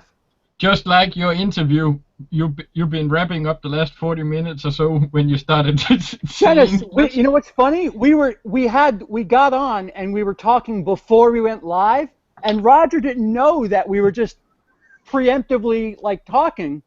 And we did that for like an hour. Yeah. And I'm like, all right, we're going to go live now. And he's like, wait, what? What do you mean we're going live? I'm like, we're actually going to put it on the channel now. And he's like, oh, they're not going to see any of this? I'm like, no. I'm trying to cut him off. I'm like, save this story for later. And it was still 3.5 hours. Yeah, so like, if I could somehow go back and record it and bring it to you, there's probably 5 hours of Roger talking. Because we talked almost like 40 minutes after, too. Yeah. I had to check out the video once you put it up just to see how much I missed. But I only missed like 25 minutes of it. I sat through the whole damn thing live. Yeah, we were polishing up like from like the last 50 minutes on, and then like the chat room got flooded, and it was just like, oh, okay, let's answer some questions, and then it's just like, oh, we're gonna leave. Oh no, a new question. Oh, we'll do that, and that'll be half an hour. Like I Yeah, seriously I was talking to myself in the comments. When was this? This wasn't the random gathering thing, was it? No, it the was last. the week before.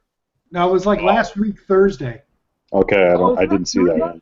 Ever since Roger talked, If you go to my started. channel, if you go to my channel, look for Will I Like It interviews.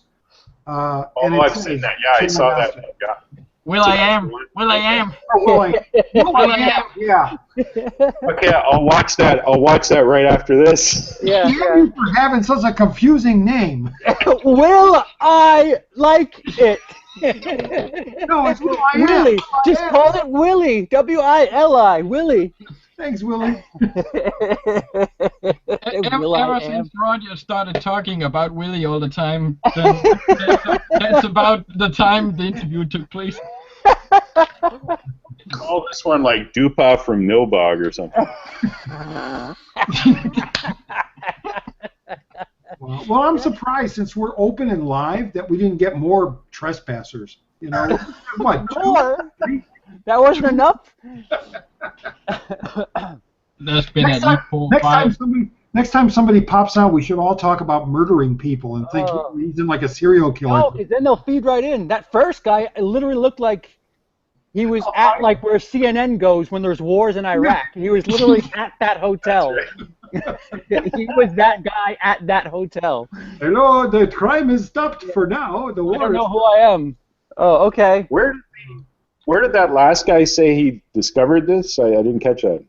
G+, He was just checking out Google Plus.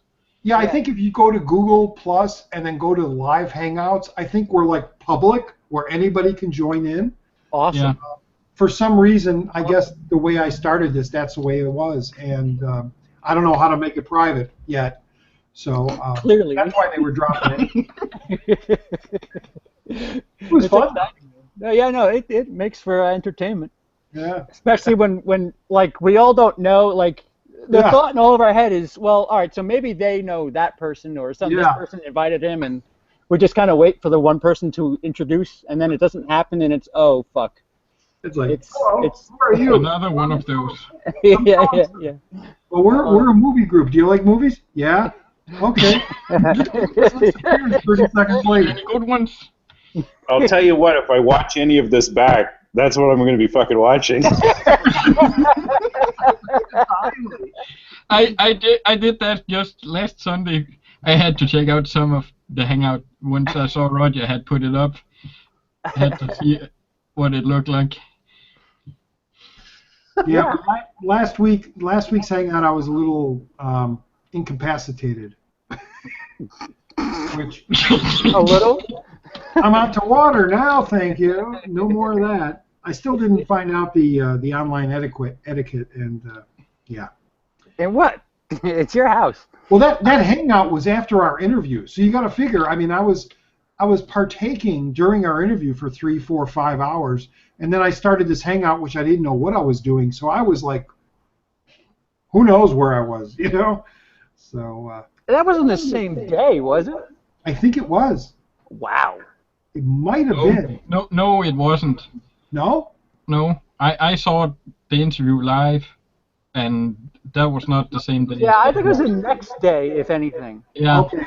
All right, maybe Friday then. Yeah. Yeah, because I watched some of it. I got in late. I got in like with 10, 15 minutes ago, and I was like, oh shit. Okay. Yeah. Yeah. I don't know. But anyway, I'm drinking water now from now on. We ended the hangout 5 a.m. my time, and Roger looked to be more tired than I was. It was a mixture of tired and drinking. It was just. That's the best mixture. And then I didn't know what I was doing. They're like, well, you could stop it now if you want, but then we're not going to be able to, you know. I didn't know what I was doing. You're ruin our fun. Roger was gonna leave, and he thought that we could actually talk on. Keep going, yeah. Yeah. Go on without me, folks. Yeah. If you leave, we leave. We can't stay. I'm all into this, folks. I'm all into this. Strangely enough, it was just the last 10, 15 minutes people seemed to notice we were on. Yeah. In the comments field, more people started posting that. Oh, we missed that. Why did we miss that? Right. Me too. Me included. Yeah.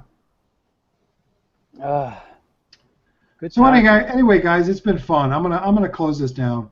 Yeah, thanks a lot, Roger. Yeah. Like it was a good time. Oh no! Like I said, I invited everybody, so I'm glad even CP you showed up. Oh no, we know.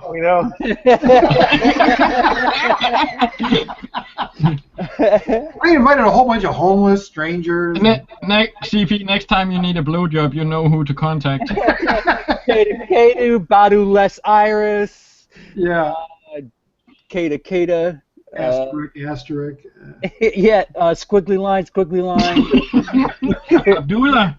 LL lowercase c. Some guy looking for a private chat, no doubt. Yeah, good time. Wow. Does anybody monitor these? I thought you were monitoring. Is there like an umbrella corporation watching what goes out there, or is this just all? Because I'm sure porn doesn't go out, right? Yeah, no, I mean, what's going to stop somebody from like jumping on here? Like, any of those guys looked at any second they could have done something extreme. You know, it's like the old what is that? Chat roulette. Chat roulette. Yeah, you don't know who you're going to get, and then it's like, oh my God, I don't want to see that. You know? Yeah. We had chat roulette in a nice little open forum. Well, had it been private, they shouldn't be able to see it. There's a movie called The Den on Netflix, a horror flick about like sort of a chat roulette thing goes. It's pretty good. Wow, The Den. Okay. Streaming? Yeah, it's streaming. Yeah, it's on Netflix. I see it. I actually brought that up. And was there ever a horror movie that did something like this with live chat? And somebody brought up that new one that just Unfriended. Yeah, I think The Den. Open Windows, The Den, Unfriended. The Den is the best. Okay. Have to check it out. I probably don't have it on our Netflix, so. Before we go, anybody watching anything interesting? I'm going to partake in 12 Monkeys for the first time tonight. First time. Movie or TV? Great movie. In my opinion, Bruce Willis's best work. No. Oh, come on. What do you think? What happened? I'm a huge Bruce Willis fan, but I don't like the movie. I like the TV spit with the movie that you think is better. Yeah. What do you think he does better at? I like a lot of them, but Hudson Hawk always has a special place in my heart. Come on. Don't you think he hits some interesting bases, interesting spots in 12 Monkeys that he's never done before? Careful. Careful, why? Just don't spoil it. Oh, no. No, we won't talk anymore about it. But I mean, I know it's based on the short. Yeah. But that doesn't matter either. It's just a great movie on its own. Terry Gilliam did a fantastic job in that flick, and I like the TV show better. Really? Really? Okay. Yeah. Wow. Haven't watched that, so I can't say. Bruce Willis in the 1980s Twilight Zone, the first episode directed by Wes Craven called Shatterday. Oh, wow. Is that the one where the language starts changing? No, that was also Wes Craven in that season. Really good. That was a really good one. Yeah, where the guys, his family started speaking all this weird speak, and yeah. Right, That's words started changing. Dinosaur. What was Shatterday? Shatterday is one where Bruce Willis.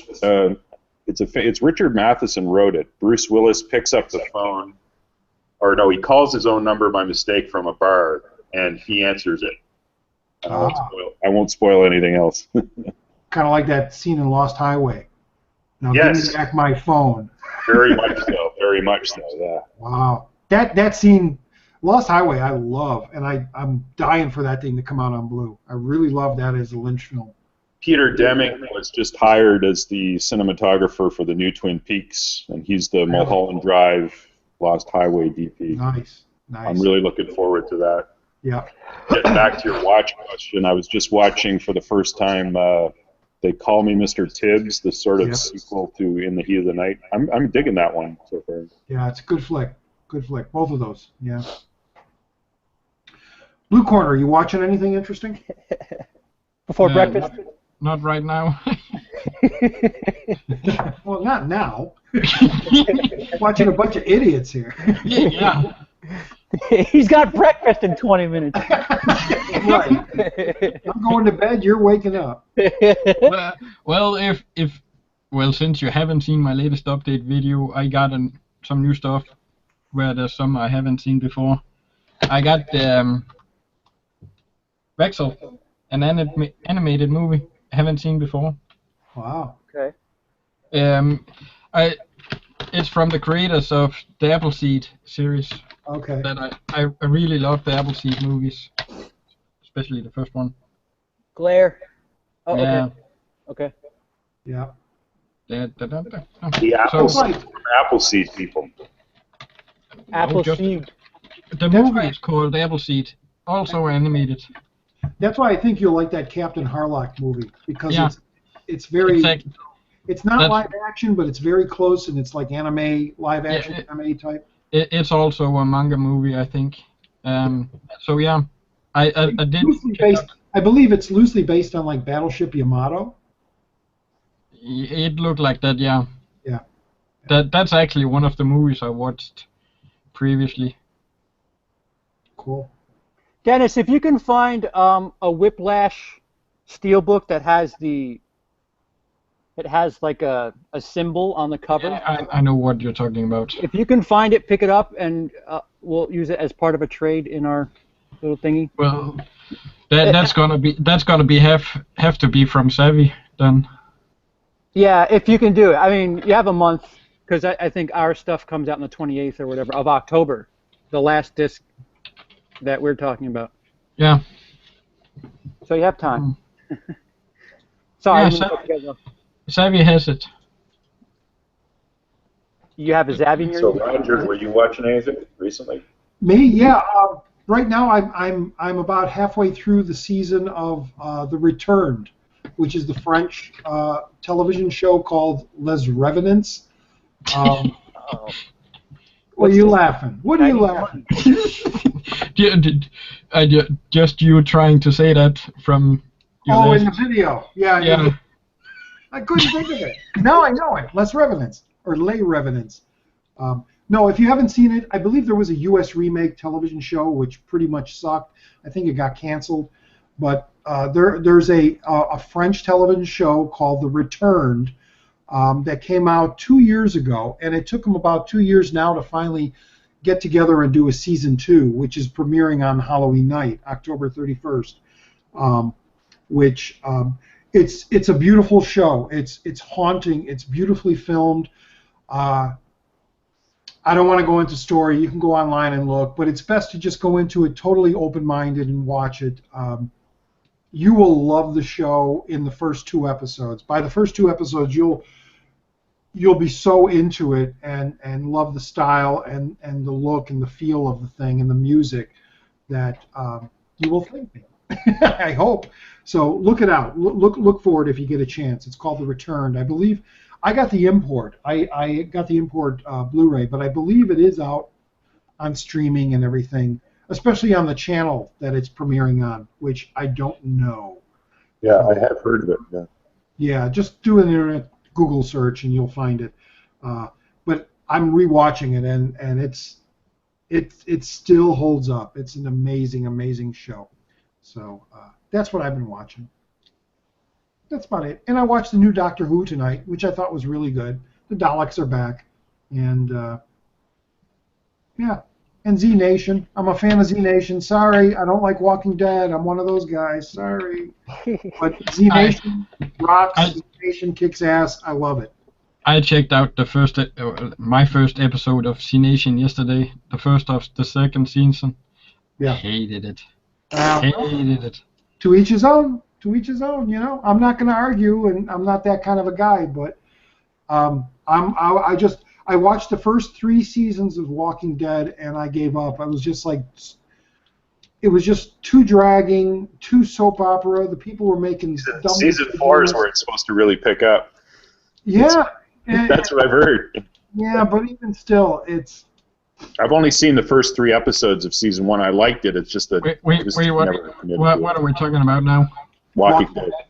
Oh, that's season 6. That's the new season. Oh well, yeah, season 6 is on. No, we're talking the early seasons. Yeah. The first season I didn't mind too much because it was Season Frank 3 is the best one. You know, Absolutely. Frank Darabont was attached to it, and once they got rid of him, it was like, no, I'm not going to watch anymore. I didn't like the governor. I didn't like that whole storyline. I didn't care for it. That's yeah. the best season. And it just drags. It just drags. You know, the governor. One little tiny piece. You know, Michonne. They have the governor and the Michonne, and Michonne, and the governor kills the old guy, the old farmer guy, instead of Michonne. And it's like Michonne took his eye. The Michonne killed his daughter, or pseudo daughter. That decision just isn't right, and things like that throughout the show just bug me, and I can't watch the show anymore. They're not making the right decisions, you know, or the true decisions. And Z Nation, I just love the humor, the lightheartedness of it all. So and it moves. It so much happens in each episode. Well, I've only seen the one episode. Him walking around in the store dressing up his zombies. And you might have been lost too because you didn't see the first season. Oh, Abdullah is back. Abdullah. And there you go. Well, hey, see people. Hey, we didn't get to ask him if he likes movies.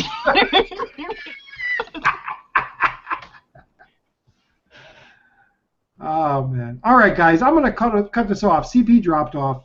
I don't know where he went, but guys, it's been a slice. I think that was him. I think he did that. Oh,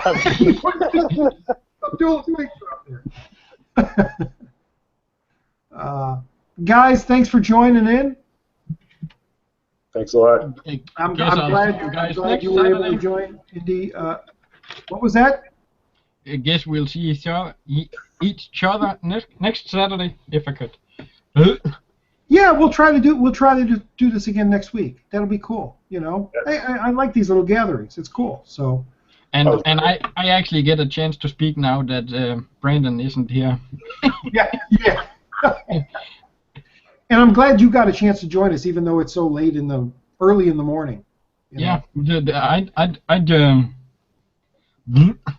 I like trying to do this because just me speaking to my camera is at my speed. I can do it however I want to do it, but actually talking to someone in English helps me get better at it. Yeah. If that makes sense. Oh, your English sounds good. Same thing with me. I like the hangout just because when you're making videos by yourself, sometimes it's just like, well, it'd be nice to hang out occasionally. It does feel kind of weird, doesn't it, when you do those? Because you're looking into a camera monitor and you're not you're kind of imagining you're talking to people, but you don't know. Yeah, that's a good way to put it. It's true. You imagine your audience and you know some of your audience, so it's kind of interesting like that. And, well, just looking at my the video I uploaded today, when I looked at it, when I was editing it, I look like I'm cross-eyed, but that's because I'm looking at the small screen on the camera and not the actual lens. Yeah. So I catch myself in mine too. It's like I gotta look there. I'm looking at myself, so I'm like talking to myself, you know, on the image. Yeah, but I've been doing this for almost 5 months now, and I can already see a huge difference. I've never been high on being photographed or being on camera or anything, and going back, actually, my first video is my complete collection at that time. That's an hour-long video. Going back and checking that one out now, I can see I was a little bit nervous. I haven't done this before at that time. And when people try to plug my channel, they always tell people, go back and check his first video. No, don't do that. Yeah, it's odd when you start out. Even I starting out, I didn't know what I was doing, type of thing. So, but we all keep at it, and we all keep making these videos. And like I was saying, it's just great that we're all starting to connect with everybody. And Google Hangouts is just a bonus to us, because not only are we making videos that we want other people to see, or contests. Things like that. Got a lot of special guests.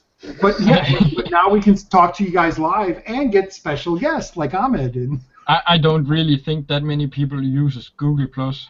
As I said, that's Twitter and Facebook people use. If I didn't get the notice email from you, I wouldn't have known about this Hangout. Well, apparently the notice video went out to the world, so. Yeah. So anyway, guys, I'm cutting this short, so thanks for joining. CP, you're gone, but if you're watching this video later, thanks for joining us.